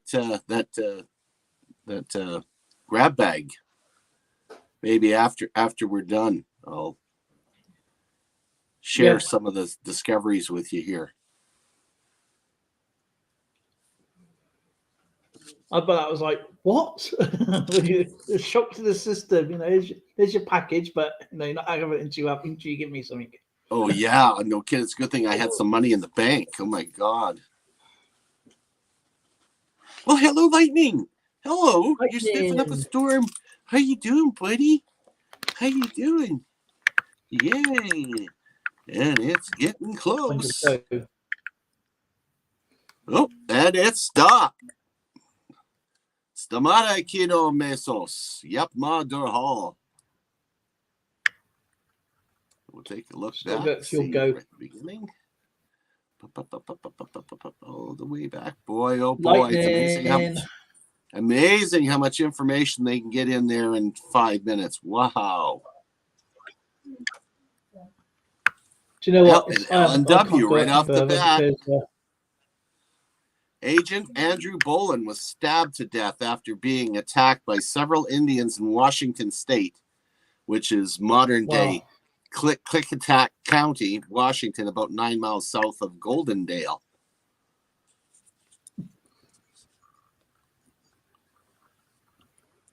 The one I have is 1857. That's 1857, isn't it? We're on 1858. I've gone up too far then. Yeah, 1858. Should be Robert's Coin Adventures is next. Stop. Oh, that's right. We did mention that in 57, didn't we? Canada begins using decimal currency. Yes. 9th of January, Anson Jones, the last president of the Republic of Texas, commits suicide. Oh, God. It's not good. Well, that's one way of going out in the bang, I guess. 1858, Friends Church in Plainfield, Indiana, becomes the site of Western yearly meetings of the church.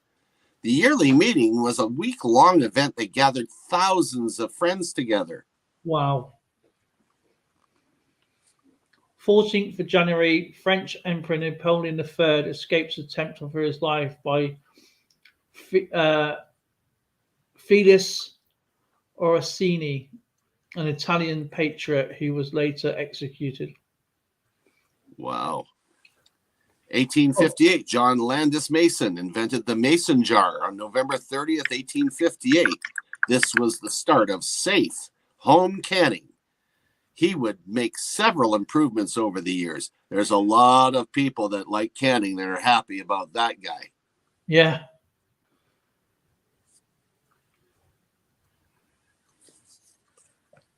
Had to go to investigate possible murders. Had to go to investigate possible murders. Encountered a group of Indian. All right, okay. He's adding on to what he done there as well. January 25th, Felix Mendelssohn's, is it? Mendelssohn's wedding march, first played at the wedding of Queen Victoria's daughter, Princess Victoria, to crown Prince of Prussia. Okay.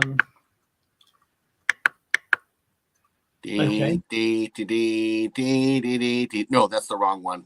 That's the wrong. That's the, da, da, da, da, da, da, da, da. That's what you're thinking of, isn't it? We're bad. Imagine playing that one at a funeral. I mean, at a wedding. Da, da, da, da, da.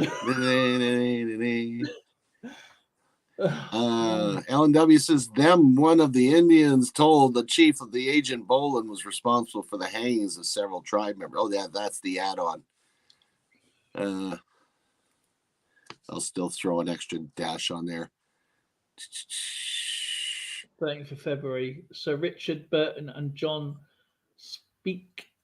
explore Lake Tanganyika, Africa. Tanganyika.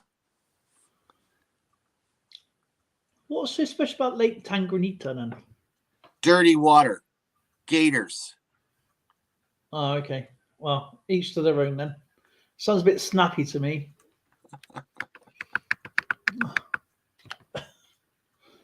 Yeah. 1858, John Landis Mason. Oh, we did that already.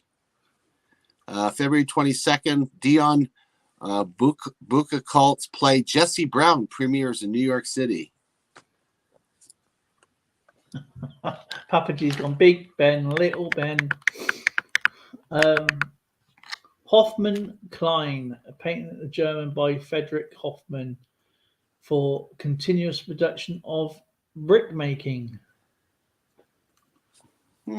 Interesting. They certainly built a business. I wonder if that was the process to make the old red bricks. We used to get the older houses. Yes. Yeah, the reddish orange bricks, you know. Everybody, go down east in Canada here. All the houses have got the red brick.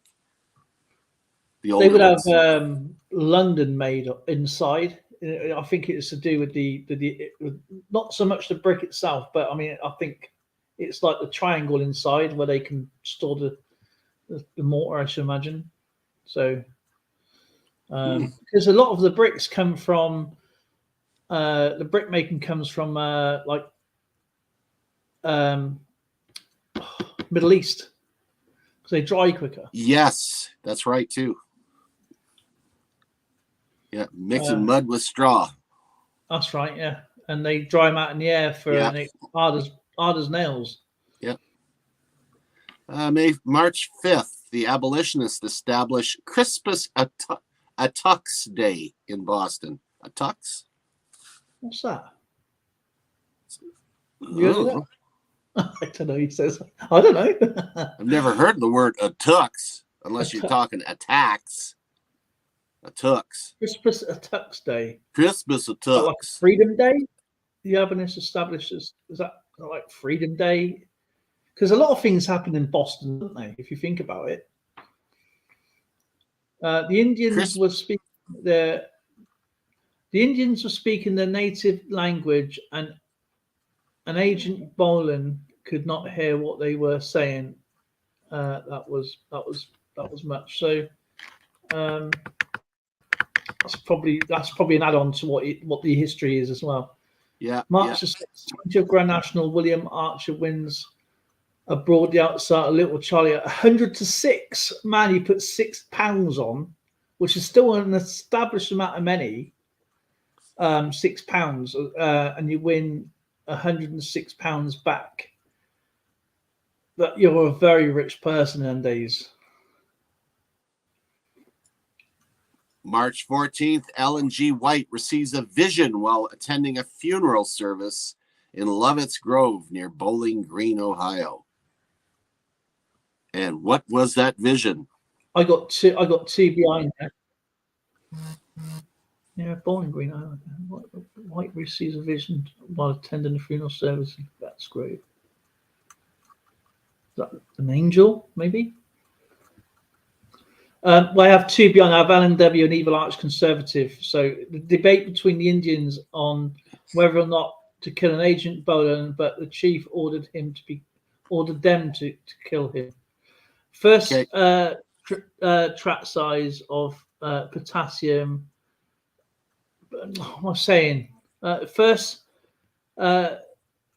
Treatise of Postpartum Psychiatric Disturbance by Louis Victor Mark, medical doctor. Oh, Robert's going. See you later, Robert. Thanks for contributing. It's leaving early. Late for him. Yeah. I'm not used to Robert leaving so early. You take care, Robert, my friend. So that I'm back on the August the 2nd now. Medical Act 1858 passed to regulate to qualifications of practitioners in medicine and surgery in the United Kingdom. Okay, got her. EAC. Okay. And then Robert Coinage Adventures, again, the streetcar patented by E.A. Gardner of Philadelphia. Got it. After the Indians stopped, they created a fire, and as Agent Bone warmed his hands, he was attacked and had his throat slit. His body was never recovered. Oh. Okay. And then many of the attackers were later shot and killed by soldiers. That's a lot of history there in that one instance. April 12th, the first. Sorry. Go ahead. April 12th, the first U.S. Billiards Championship, Michael G. Phelan wins in Detroit. Oh, that's along your lines. Yeah. EAC says first publication of Grey's Anatomy, still published today, and is the go-to reference for doctors and nurses to this day. I did not know. I thought it was just a TV show. 14th of April, Avalanche John Brown meets Harriet Tubman at the Constitutional Convention. Convened? Is it convened? Yeah, convened in Chatham, Ontario. Yeah. Been a long time since I've been in Chatham. Near London. Yep. Yeah, midway between London and Windsor. So EAC is next, isn't it? August 3rd, John Hanning Speck discovers Lake Victoria, source of the River Nile. Bet the ancient Egyptians knew this, yeah. The incident, among others, led to the conflict known as the Puget Sound Wars in Yakima Wars of 1855-6, which included the Battle of Seattle. March 8th, John Brown holds anti-slavery convention. So that's one for NW and one for Robert's Coinage Adventures. Yeah. 11th of May, Minnesota admitted as 32nd US state. It's interesting. Now it's on to Papa G now, I believe. And then someone needs a penny for a drink. Yeah, we already said that. That's about the bell. Big Ben. Okay. So my birthday then, May 22nd. Oh, is it? Yeah, May 22nd. Confederation Grenadier, now Columbia forms. So it's obviously a French colony there then.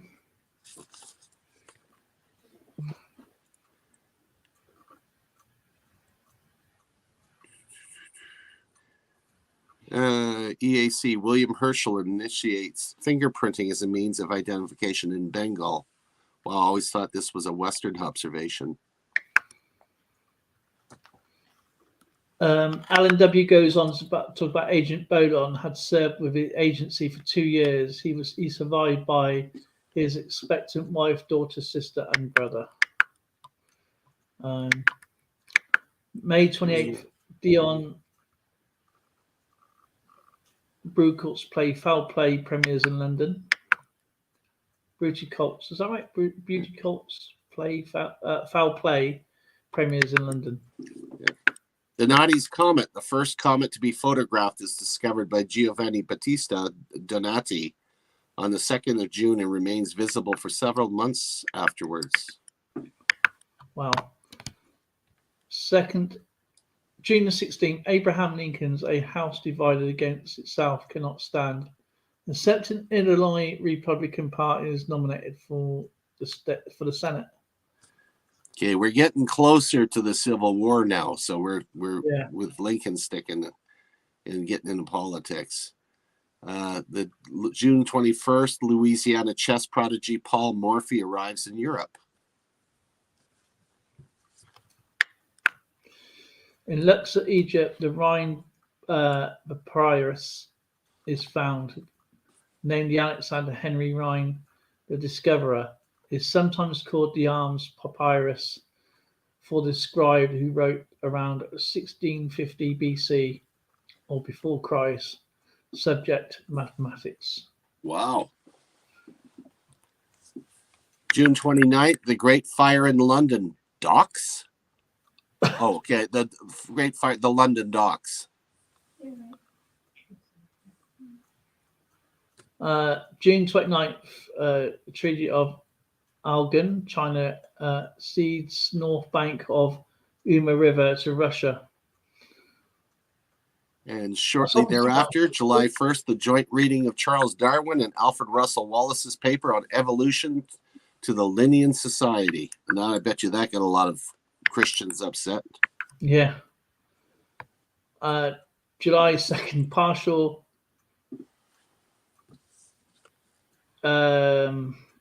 emancipation.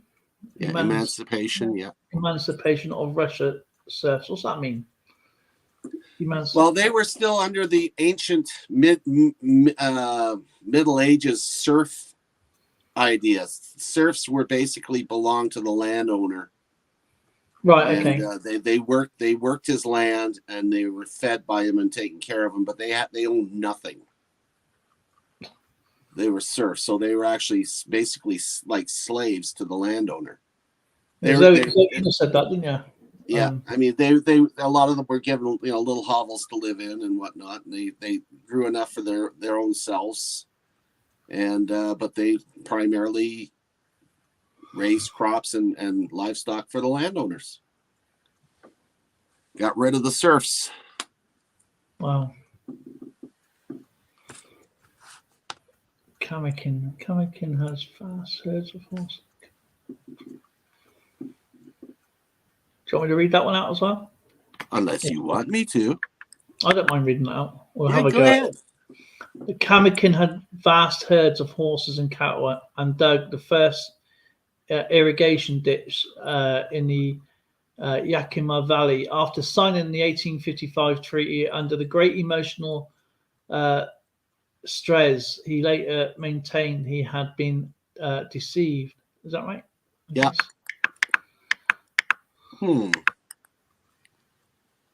July 6th, Lyman Blake patents the shoe manufacturing machine.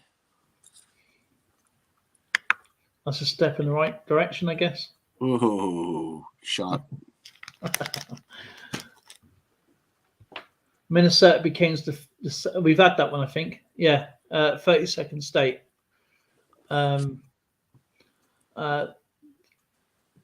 July 20th, the gathering of the pollen berries. Napoleon III meets the caviar. I guess that's where he probably did meet. Oh, damn it. I just missed that one. Oh, yeah. July 23rd, Jewish Disabilities Removal Act passed by British Parliament. That's a different law. It's hard to get disability over here now. He set aside to create a confederation of the tribes who resisted white in comparison to the Chascomate. Some victories. I don't know how that means. I think you don't recognize that? You must. What they were doing is they were comparing what was happening with the tribes trying to make a confederation to that of what Tecumseh did. Remember Tecumseh when he had the confederation against the when they talked about a while ago. Yeah, way back. So they're basically comparing this as the same thing Tecumseh did when the Brits kicked the French out, and Tecumseh was hitting up Detroit, and that's right. Yeah, I remember that now. Yeah. And took away their their privileges for Yeah. gifting and Yeah, stuff. wouldn't give them gifts anymore. They got rid. They wouldn't give them weapons for hunting and ammunition, and yeah, it's all over again. The cycle. Yeah, as I say, yeah, it's maybe a different person, but they got the same kind of vision, which doesn't work. August the 2nd, the first mailboxes installed in Boston and New York streets. And the United States Postal Service starts giving everybody a hassle. American military force finally prevailed in 1858 during the battle in which Kamakin was severely injured. Well, that was good news, as they got rid of him early. August the 5th, the first transatlantic telegraph cable lands in Trinity Bay, Newfoundland, spearheaded by Cypress Westfield. Will fail after 3 weeks. Probably rusted away with all the salt water. And I can guarantee you that was the Great Western that did it across the Atlantic. It's the only ship big enough to do it. Yeah. Isambard King de Brunel's vessel. Gee, how would they fix that? How did they fix? I guess they had to relay more cable. The only way they can probably fix that is they couldn't refloat it, so it's probably still down there, still somewhere. Yeah. So they probably had to put a shield over it, some kind of protective coating over it, like I don't know, wax or something over the cables to protect it from the salt. Zinc, maybe zinc cartridges. Good grief, Robert. He takes off and he just drops 1,000 different things. Regular mail to the Pacific coast begins. They say it's regular, Yeah. but back in them days, they had no kind of computerized system, but now it's the birth of the late mail system. That's what it should be called.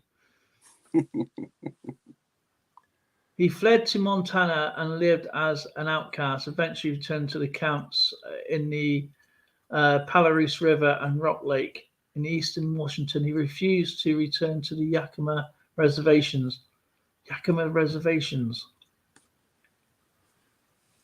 Heard of them. First bank in Hawaii opened.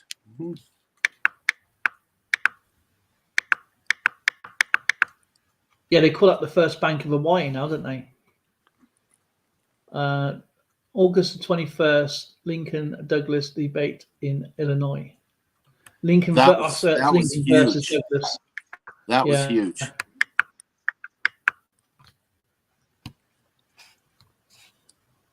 And then it's got Robert's Coins Adventures with the cable fails after less than a month. We've already had that one with 3 weeks.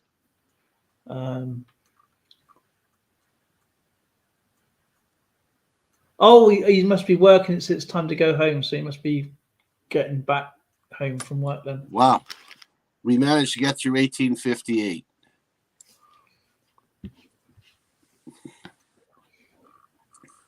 I do not have an 1859. I do have an 1859. Well, that's not fair. But remember what I said, the 1859, they had, 9 million of them made? Yeah. Oh, where am I here?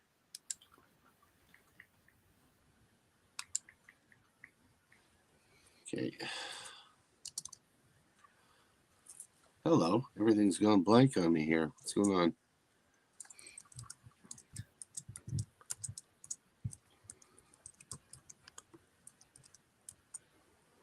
There we go. I'm back up. All right. 1859, Young Head Sovereign. Ooh. And so we have the reverse for the Royal Shield, the Crown Royal Shield. How much do you think that's worth, Skip? What's the mintage? It's a sovereign. I don't know what the mintage is. I'll find out. No, it doesn't say. It's a Jubilee year, I believe.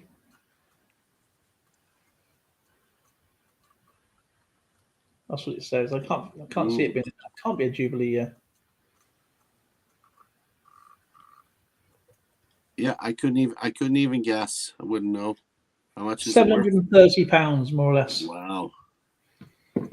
This is my 1859 1 cent. Oh. So that's Canadian, I guess. That's Canadian. Yeah, that is. That's a Canadian one. But you do know that the original ones were actually minted in the UK until they opened up the mint in Ottawa. Not a pretty coin, guys. Yeah, that's. So if you don't mind me asking, how much would that set you back in Oh, I'd have to pull out my spreadsheets to figure that out. I can't remember now. That one wasn't so much. The first one, the 1858, that was quite a bit. But yeah, you got me curious now. Gee, I don't know. It's been so long since I've even. I'll say we say quite a bit. It was about $60-$70, maybe more. Maybe. I'm just guessing. I don't honestly couldn't even value. That's why you're forcing my hand, because I'm going to have to look it up now, because it's going to bug me. The thing is, when it comes to, that's why I never put values in my videos, because I don't want to give people a false indication that my coin is worth this. That means somebody else's coin is worth the same or less or more. Well, you got to understand, and I know you're in the same frame of mind as me. When it comes to raw coins, they're not graded; they're assessed. You can do an assessment. So you get a number of dealers and collectors together, take a look at it, and you get an idea of the rough grade. Yeah. And again, being collectors, we typically tend to overgrade. You got to be careful. So you take that coin and you take a look at what the current prices are. You can in Canadian we can use Coins in Canada. We can use eBay to see what they're going for. But eventually you come to a fair price that it's worth. And I'm just exactly. I mean, when I get the questions in my chat, like in some of the comments, especially the older videos, I would get asked, I got this coin, it's the same as yours. How much is this worth in the Philippines? How much is it worth in Indian money? And I would say, look, I thank you for watching my video and blah, blah, blah, And I'll say, and I'll ask, where have you got your information from, first sort of thing. They're right back saying, this is probably worth around about £30,000 or something crazy like that, or whatever the case may be. I think Skipper's got a phone call. And we'll wait for Skip to come back because he's got a phone call. So let's have a look at the chat then. So we have here Robert's coin. September 10th, Jen Holden hits the first recorded home run in Brooklyn versus New York. Saying that he recognized the treaty that created it. He died at Rock Lake in 1877. Remind me that next time I upgrade my phone that I keep a separate one and I only use this one for it, because I keep getting phone calls. It knocks me offline. Just mention that. I just found my my spreadsheet here, so I'm gonna open it. Yeah, as I was saying, this is like where you searching. I was going to say they say I'll say the best way is just going to ask local coin stores, take photographs, send them off to coin shops. There's plenty available on the internet, and I don't want to give you a value because that way I don't know what your condition of your coin is, and I don't want to give you any false hope. But they come back with, oh, this is worth £30,000. And I'll say, well, if you actually read the description of my videos, it tells you how many have minted. And Yes. like billions minted. So, and it's still in use today, you know. So, and I say it's only worth face value, you know, at the moment.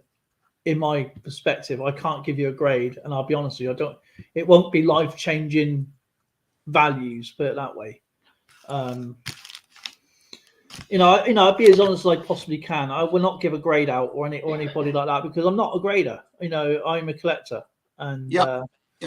Same here. Same here. We can. The other thing we can do is, if you happen to have, like, we have the Numismatic Society here. That's a great place to go to get an assessment. Yeah. And if you're lucky enough, you might even find someone that does professional grading there, depending on who's at your club.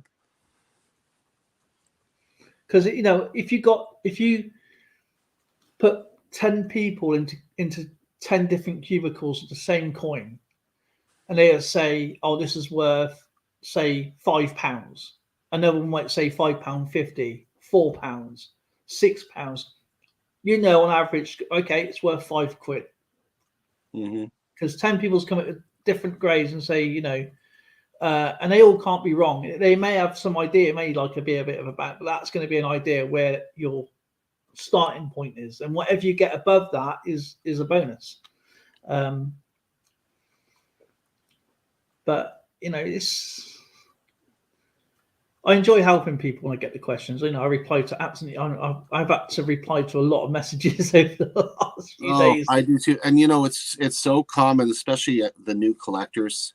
They'll ask you these questions, and you have to be straight with them because they figure, oh, you've been around, this stuff off the top of your head. No, we don't. The number one thing that you have to know is where to look, and I couldn't emphasize that more. If you have your red books, or you have the Charlton books, or you have the like Coins in Canada website, or Wild Winds for Ancients, you got to know where to look. And once you get to know where to look, then you can sit down with somebody and say, okay, let's take a look at your coin, see if we can identify Coinoscope. What a wonderful device. Yes. There's a lot of ways you can help them, but you're not the consummate know everything type of person. We're just not that way. We're all learning ourselves. Yeah, we're all learning at different rates.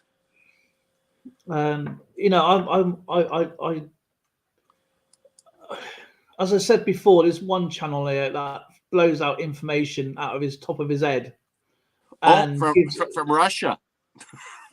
Is he from Russia? CoinAZ or whatever it is, or AZ yeah, Coins? CoinAZ. It's horrible watching that one. It's worth £50, $50, 60. He's a nice guy, but he's blown out these figures left, right, and centre. And I was thinking, where are you getting these figures from?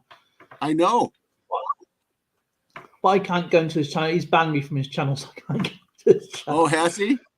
Yeah. I don't think I can get in there anymore either, because it's just I don't think I'd want to anyway. It's just crazy. Come on, you move. There is CoinAZ and AZ Coins, by the way. Yeah, not to mix them up. One is legit and one isn't. Okay, my approximate value, that I consider that to be about a VF30 grade, approximate, $140. Wow. I was $70 off then. I mean, yeah. Now, if you take a look at something like my, I have an 1858 20-cent piece. That's an AU58. Oh, AU, so it's almost uncirculated. It's so $920 for that 20-cent piece. And yet, you can buy a 20-cent coin for the price of a sovereign. Mm-hmm. So it doesn't always have to be precious metal to be expensive. Exactly. That's one thing stackers don't understand. Something doesn't have to be precious to be precious, if that makes sense. Yeah. Papa G, you got a point there. I do not understand how he has so many subscribers, because he does come across as being incredibly smart. But when you take a look at the prices he's charging, or he says things are worth, and some of them you know right off the top of your head, but others are red flags. Like that's common world coin you can get in a bin. Why are you telling that person that's worth $40? That's ridiculous. And he's got a coin that is, you can tell, he goes, this is a proof coin, and you can clearly see by the edge, a proof coin to an AU coin or even a business strike coin. You can see where the usage is, where it's not perfectly round. You can see like flat edges on it where it's been used, and he's trying to tell you it's a perfect condition coin. It's not. Yeah. EAC's got a point here. Your coin is worth what someone's willing to pay for it. Yeah. But common sense has got to prevail. Yeah. You find out what other people are paying for these coins, and look at the condition. Look at the mintage. Look at all these little factors first before committing. When I buy a lot, and I know a lot of people don't like buying on eBay. But because I'm at the stage now where it's very hard for me to find those rare older coins, I have to rely on what resources I have, whether it be a brick and mortar location for a coin store or on eBay, which I find a lot on. And I look at the sold listings. What did they go for? I take a really good look at the condition. A lot of these people will list something as a higher grade than they really are. You got to watch for that. You have to look at their rating on eBay. If you find someone that's got like 5 or 6 negative comments, don't use the person. Yeah. Find someone that's reliable, that's been doing that for a long time. And again, if in doubt, ask. Our coin community is huge, and there's so many people who are in the know here. Like there's tons of them. And don't take someone's word for it. Say, buy it from me because I can get it. That doesn't always apply either. If something doesn't feel right, then don't do it. You get that afterthought. Should I have done it? Or only buy what you can afford, but don't buy rubbish because it's cheaper. That's another factor. Otherwise, you'll be spending more to buy a better coin. Yeah. We're going to go on to 1859 in a second here. My bad. What 1 minute warning. But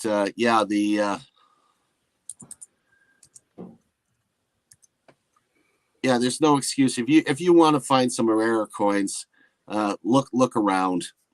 Again, stay away. Oh, what's the name of that outfit? It's a lot of fake coins on it. Wish. Yeah, Wish. Never touch Wish. That's the name's in the title. You wish it was real. Yeah, exactly. Yeah, and Top Hat as well. Keep away from Top Hat unless you're buying something specific. Yeah. But they do coins now, and they're fake as well, by the way. Yeah, some of the more secure Facebook groups too have got some decent deals, but again, don't just jump in with both feet. Okay, go. Yeah, the 1859. Wow, unbelievable. Hey, babe. You gotta go out, Lars. You want to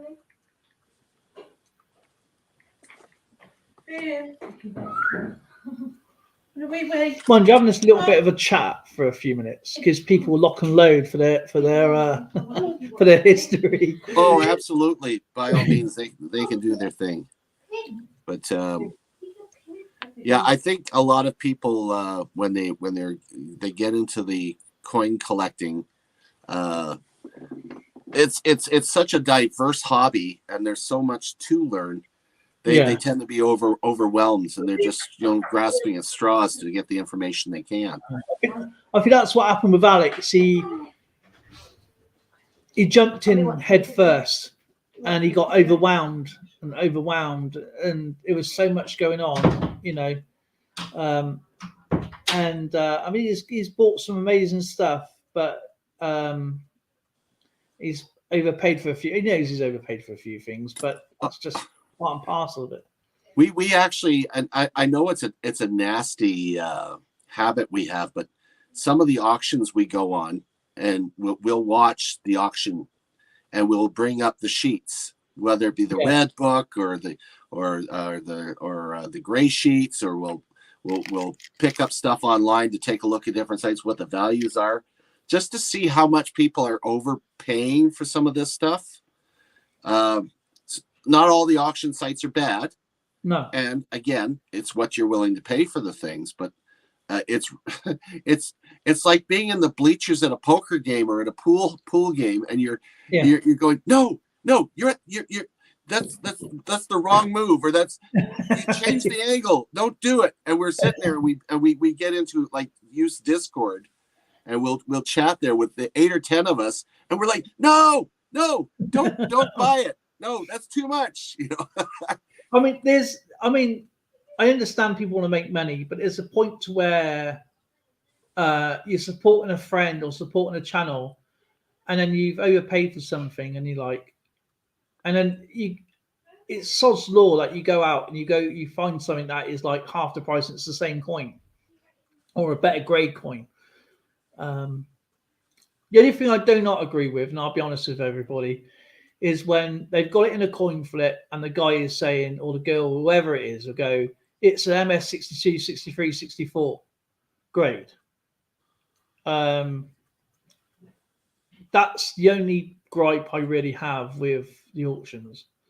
And they're saying, oh, you know, my coin guy will said it's this, but they're not graders, they're traders. That's right. So all of this is an assessment. We shouldn't even be using like the grade point. We say it could be, you know, an MS62. It could be, but don't take my word. I can only assess it. I can't guarantee that it is. Yeah. I mean, I to be honest, I had to laugh at Coin Op one day, and he had a magnifying glass, and he had a coin in his coin flip, and he was there going, this coin is worth 62, 63, 64, 65. I thought, why don't you just carry on up to 70?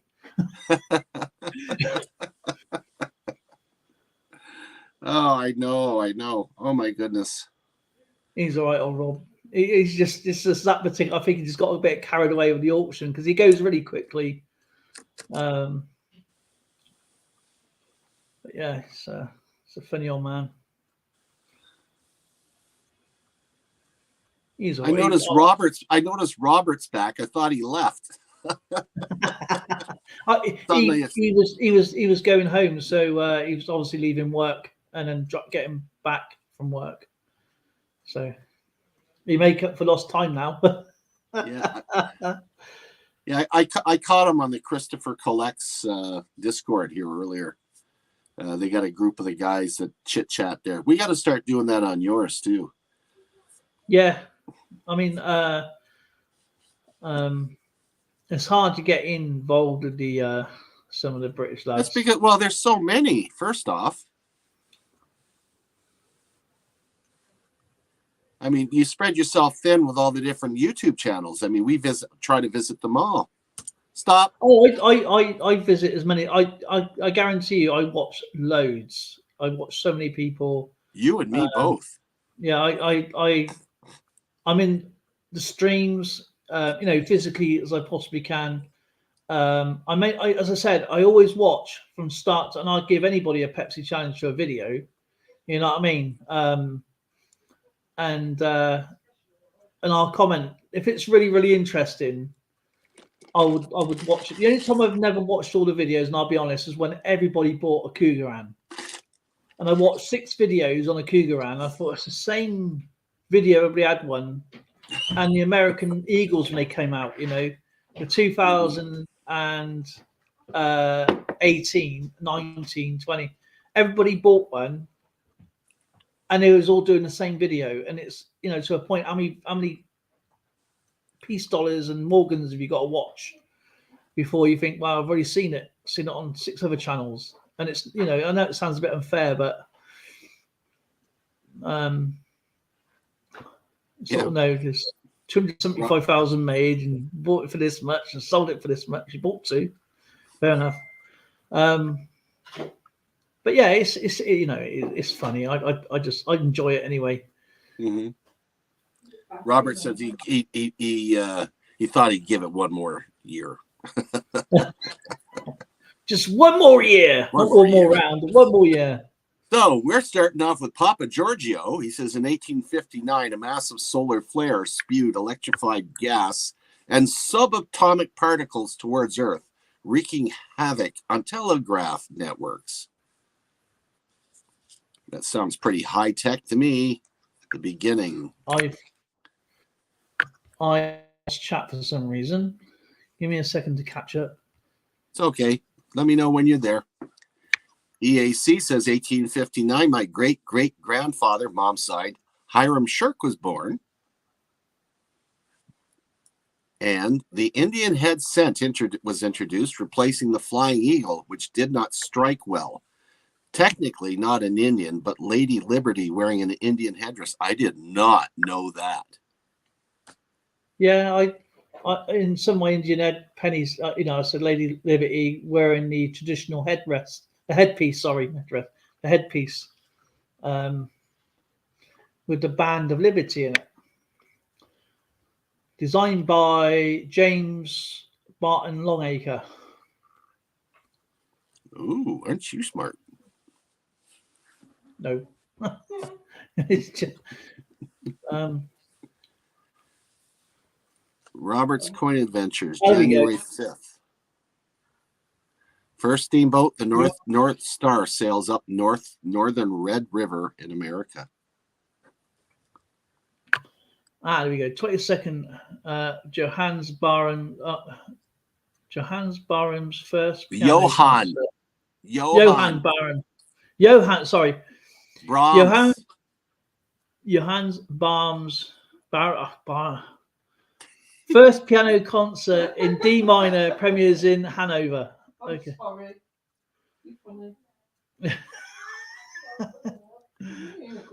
The rain in Spain falls mainly on the plain. My brain in Spain don't work like it used to.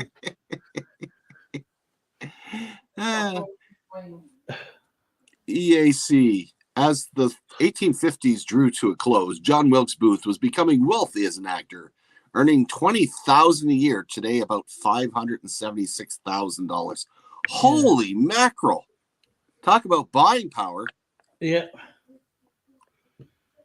January 23rd. Moen Leah volcano. Oh, that's okay. Yeah, okay. That they call that White Mountain volcano wire begins to erupt. It lasts 300 days. Wow. Moa means white. Oh, cool. I didn't know that either. Sheldon taught me that. November 24th, French ironclad Glior launched the first ocean-going ironclad battleship. Battleship? Wasn't that called Ironside or something like that? When the cannons used to bounce off it later on. Well, yeah, they were called Ironsides, yeah. Yeah.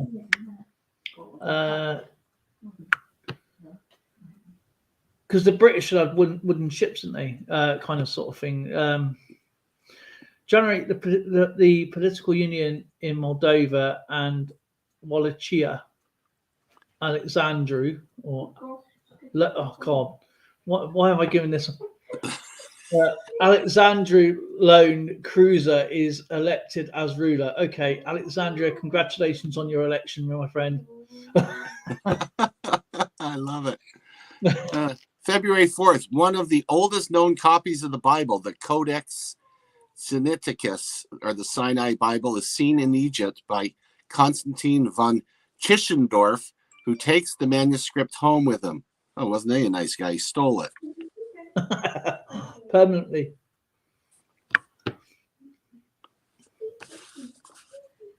Charles Blondin crosses the Niagara Falls on a tightrope for the first. Oh yeah, I remember reading about that. Yeah, the crazies begin. EAC says Etienne Lenoir, working in Paris, produces the first single-cylinder two-stroke Lenoir cycle gas engine system. Very good. Wallachia and Moldova are united under Alexander John Cuza as united principalities. That's a dupe. Heath. Now we see you. Heath's here. Hey, Heath. Nice to see you, my friend. How you doing? We got February 10. General Horsford defeats Begum of Oud and Nana Sahib in Indian mutiny. That's got to be the East India. Yeah, that's part of the East India company. Reading a Dr. Seuss novel. Gustav Kirchhoff states Kirchhoff's law in thermal radiation first several papers in 1859. Yes, thermal radiation. February 14th, the Oregon is admitted as the 33rd state of the Union. Giuseppe Verdi's opera Un Ballo in Marcheria premieres in Naples. EAC writes, district nurses begin in Liverpool, England, when philanthropist William Rathbone employs Mary Robinson to nurse the sick poor in their homes, in their own homes. District nursing. Well, they call it's that kind of like the Victorian order of nurses.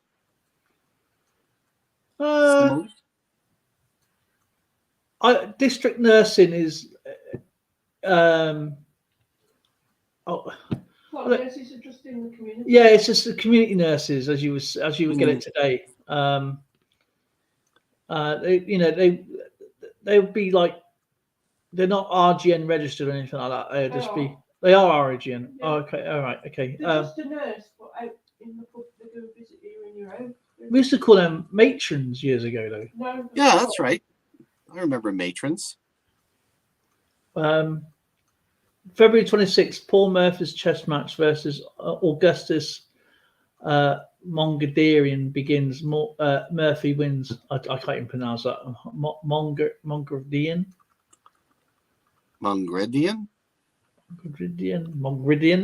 He's welcome to it. EAC says Florence Nightingale publishes notes on nursing, what it is and what it is not in London. Do you know her father helped her set up her first nursing college? February 28th, Arkansas legislation requires free blacks to choose exile or slavery. Still a pretty poor choice, really, isn't it? It is. March 19th, opera Faust by Charles Gounod premieres in Paris. Don't Faust mean fist? You see my Faust? My Faust is right here, my Faust. Florence Nightingale publishes... Oh, I just had that one. March 21st, Scottish National Gallery opens in Edinburgh. That'd be pretty cool. Pollen is identified as the cause of allergic rhinitis by Charles Harrison Blackley.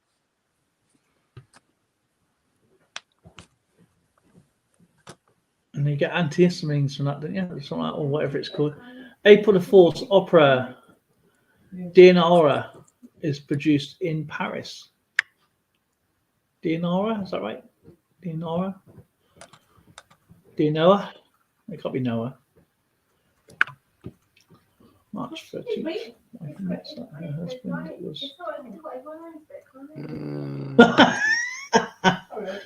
March 13, 1859, a wife admitted that her husband was correct for the first.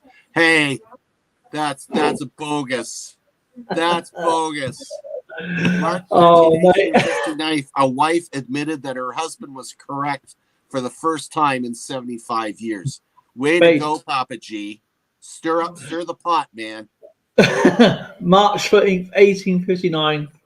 A wife admitted that her husband was correct for the first time in 75 years. It went right over her head. March 13th, 1859. A wife admits that her husband was correct for the first time in 75 years. An achievement is to be a landmark, and one of the seventh wonders of the world is a woman admits that she's wrong. So he just gave me an evil look. Yeah, I guess. April 25th, ground broken for the Suez Canal.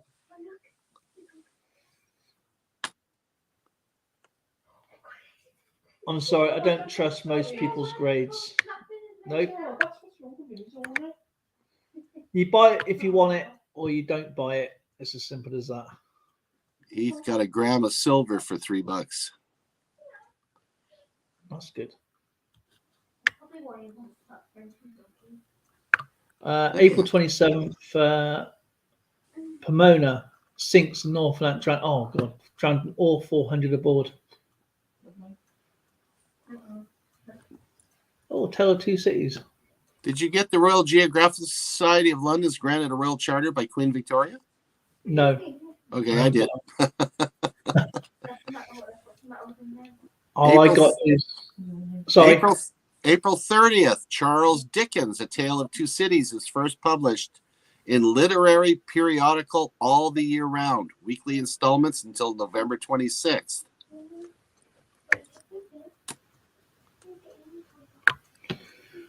I think The Two Cities, The Tale of Two Cities, that was made a movie. With the two churches. I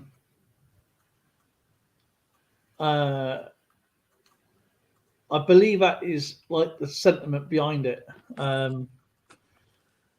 William Peters first describes the guppy fish, Posilla reticulato, from Venezuela.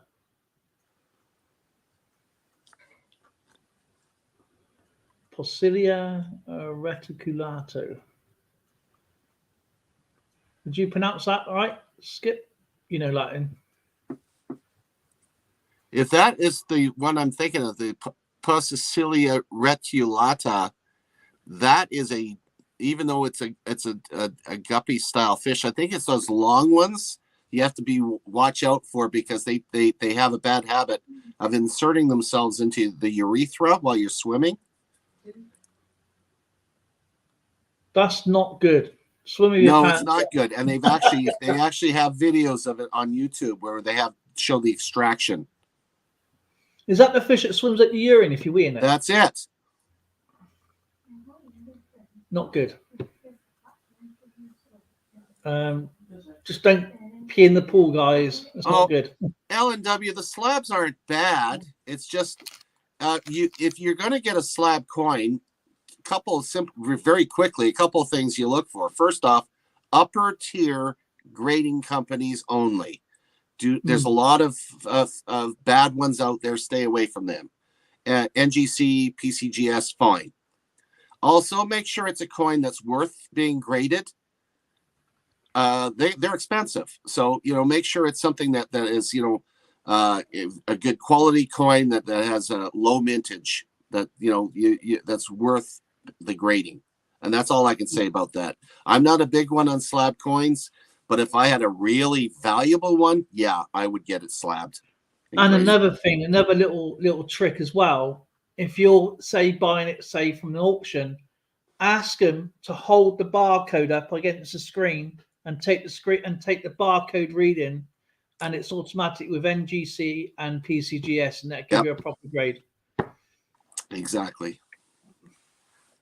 Robert's Coin Adventures writes, June 4th, Second Italian War of Independence, the Battle of Magenta results in the French Sardinian victory over Napoleon III over the Austrians under Marshal Ferenc Giulia.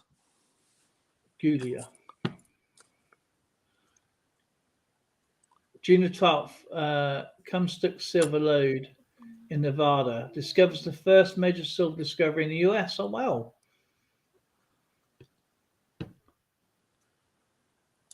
Comstock silver lode in Nevada discovers the first major discovery in the US. No, not everyone's a professional grader. You're absolutely right. That's why they have several, in the grading companies, they have several different processes to go through. They just don't use one grader either. They use, they've got a macro readers and other types of, hundreds of types of tests to go through.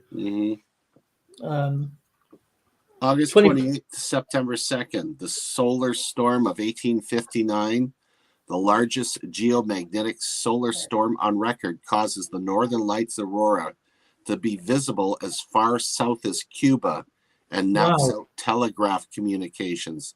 Holy crap. I never heard of that one, but no, I never heard of that one. June 24th, the Battle of San Farino, northern Italy. A French army under Napoleon III, the Sardinian army under Victor Emmanuel II. Victor Emmanuel II overcomes the Austrian army under Emperor Franz Joseph I. Wow. July 1st, balloon covers a record 809 miles over to St. Louis.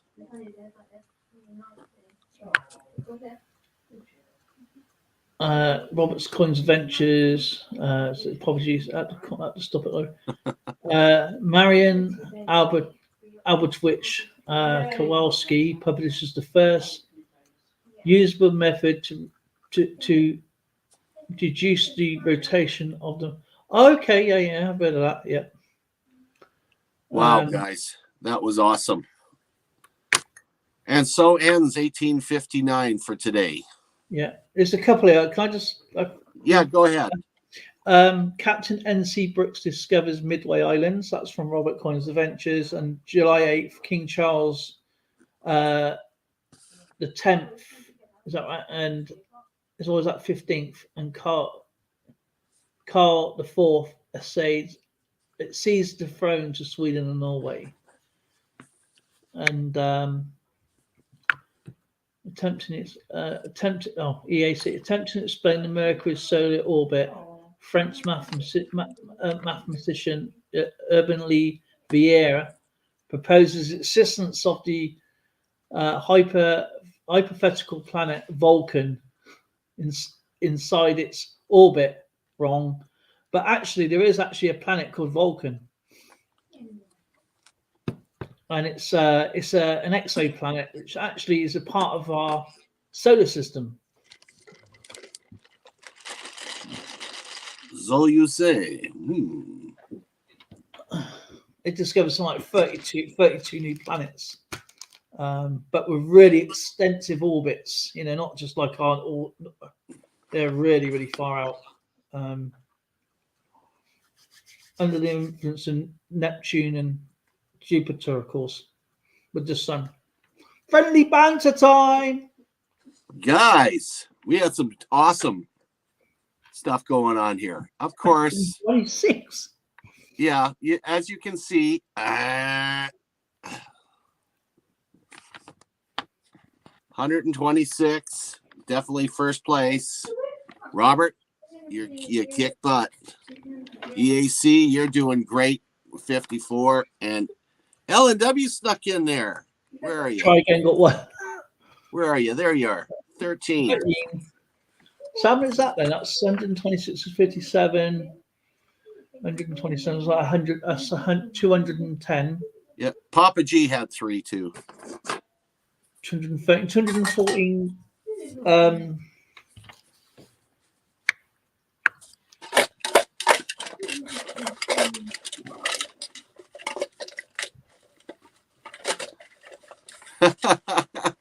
Yeah, it's a challenge. And the bucket list goes. We're going to see what Robert gets today. Robert gets. Good luck, guys. A 1949 Canadian nickel, to add to his collection. Beautiful. And Evil Arch Conservative. Dimebag, Muscle Shell. Gets a 1958 Denver wheat cent. Oh, that's in really nice shape. Well, that's nice. And EU bunch, is it? LNW. Oh, gets a loony. And that's oh, that's the one with the cenotaph on it. That's a nice one.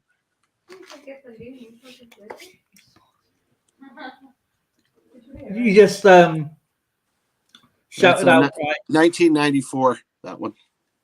That's a nice one, actually. Yeah, that's a good one. You just shouted out Robert gets a. Did you say Robert gets a loony, or did you say Alan W gets a loony? I can't remember who came third.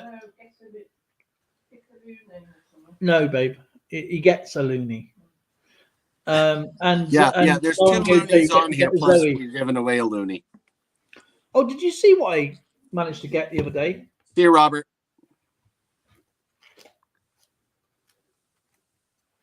My very first Canadian paper money. Oh, right. I've been meaning to show you that. Keep forgetting. Take care, Robert. Always a pleasure. Take care, Robert. Look out for yourself, my friend. Hey, watching loonies, watching me. I'm the loony. No argument there. No kidding. No kidding. My goodness. Well, that was fun, guys. And I would strongly suggest that if you want to do a raid, check out oh gosh, I can never remember his new name for his channel. Coining Around. Coining Around. If somebody wants to put a link in the chat there for Coining Around, that would be a great one to do a raid. If you get there early enough, you can get the early bird in and get on the duck race.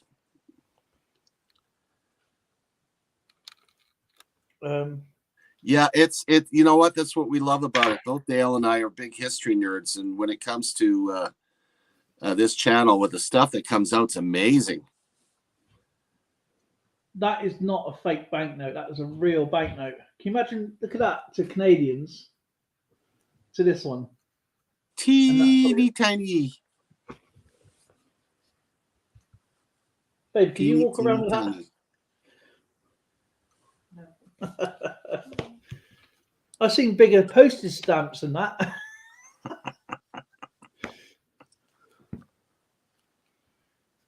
I love this album.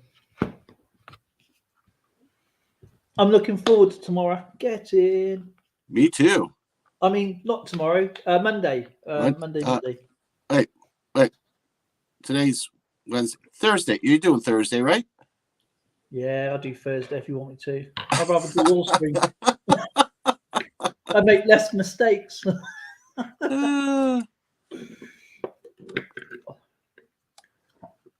I'm looking forward to tomorrow, to be honest. I got your one here. Your wallet here. The skipper wins. This is what he won. This is what he won on the end of the month giveaway, which is the 1965 Kennedy $50. Cool. Beautiful. So what do you want me to do, Skip? Do you want me to send it out to you, or do you want me to just put a little wallet up for you? Okay. Make a little wallet for you? Sure, if you want to. It's in there anyway. It's just Skipper's winnings. Yeah, you should be getting your package here shortly. Depends on which direction it goes. Do you know I collect TV cards, TV memorabilia cards and stuff? I did a video on that the other day. Oh my goodness. And you remember this? Lone Ranger. Hi ho, Silver, and Silver. away. And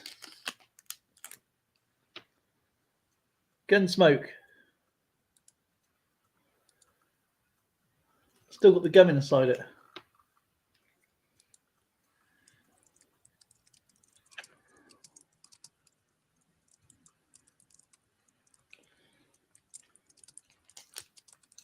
Remember that program, Skip? Believe me, I was raised on all that stuff. Gunsmoke's great. Paladin was excellent.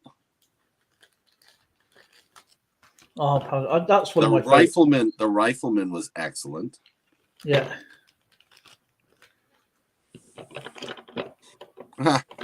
Papa G says, I picture you having Dukes of Hazzard cards.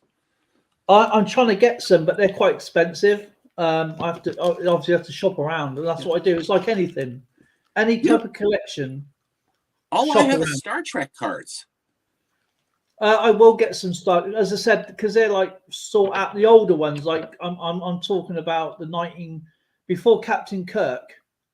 There was another Star Trek before William Shatner, and it was called The Teacher, and that's the ones I'm after.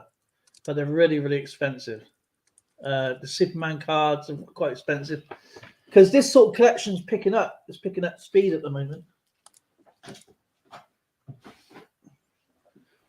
Like, this is my football card collection so far. This is my second book of this card lot. There we go. Skip. Oh wow. This is my second book of this year. Just of this year? Yeah. And at the back there, some really, really expensive ones. You are absolutely proof in the pudding that collectors typically cross boundaries, that we have far more things we collect than just coins. I mean, you're collecting cards. Yeah, cards, toys. See this card here? Yeah, that's worth a lot of money. And if you pay the actual game online, it's worth 100 million app team points. Ooh.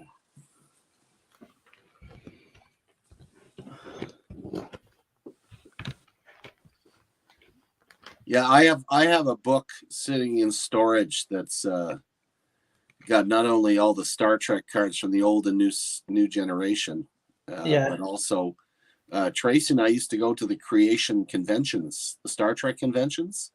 And we've got tons of stuff with signatures of pictures, and we met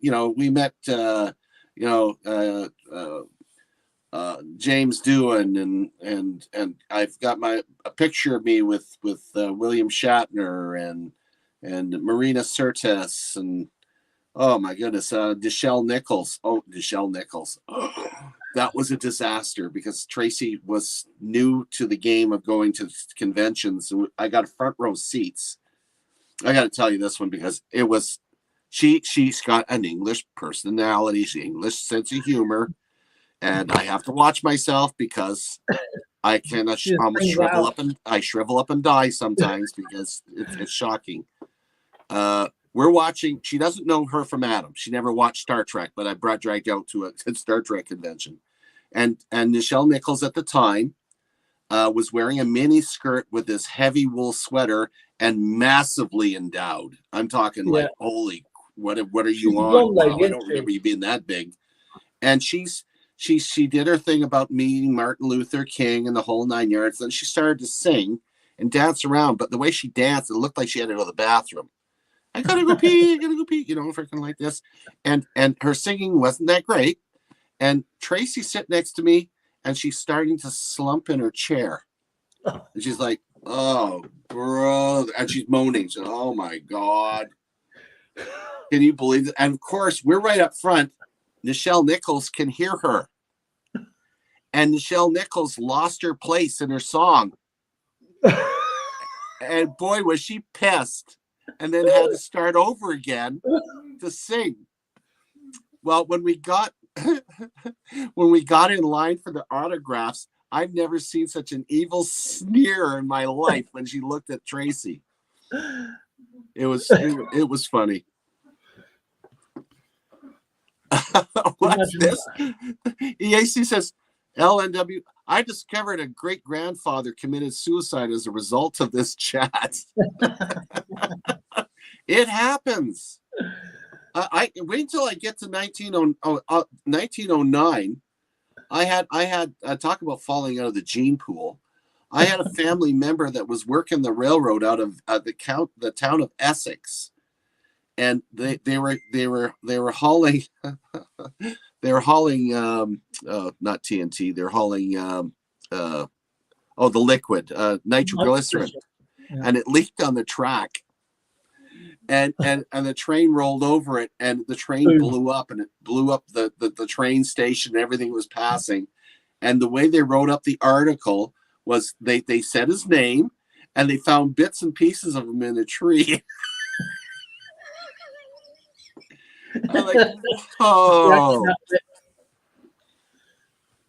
you know, this card's a good card. Yeah, it's actually chrome. It's actually metal. Wow. I showed Zoe how to search for the packs. I said, if you can't bend them, then you know it's got a chrome card in it. Yeah. If you want one of the X chrome cards, you've got to fill the sides, and because they're quite expensive. Mm-hmm. And she managed to get a shield the other day, didn't you? So yeah. Wow. That's how you search. That's how you search the cards. So it's like coin roll hunting, and that's what the card packs are like. So when you're searching the cards, fill the edges, and if you can't bend them, and you know you got a metal card or something like, or something really neat, and fill if there's a special card in there, fill the edges, and if it dips in, you know you got yourself a special card. Mm-hmm. That's cool. Well, my friend, I think I'll finish up the stream here today. We can move on. And if you want to stick around for a little while, I'll show you what came in. Okay.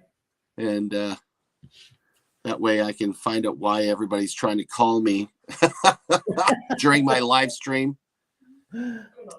So I want to wish everybody a really good evening. Don't forget to check out Dale's channel, Coin World UK, tomorrow.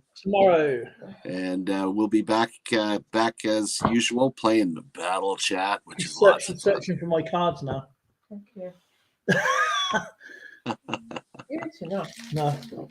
I've eaten one. And I want to thank all you guys, EAC and LNW and Robert, and I saw Tupac was in here, and so was Darren, and oh my goodness, Muscle Shell showed up. It was nice. Gosh. Mayor's Coins is here, or still is here. EAC, Polar Bear, don't forget Polar Bear, LNW. Oh, Maya, of course. Yeah. You know, Papa G ran so far away. I'll probably run into Maya on Coin and Around's channel, because we tend to bounce around a little bit. I'll see you in a bit. I didn't expect you to go up.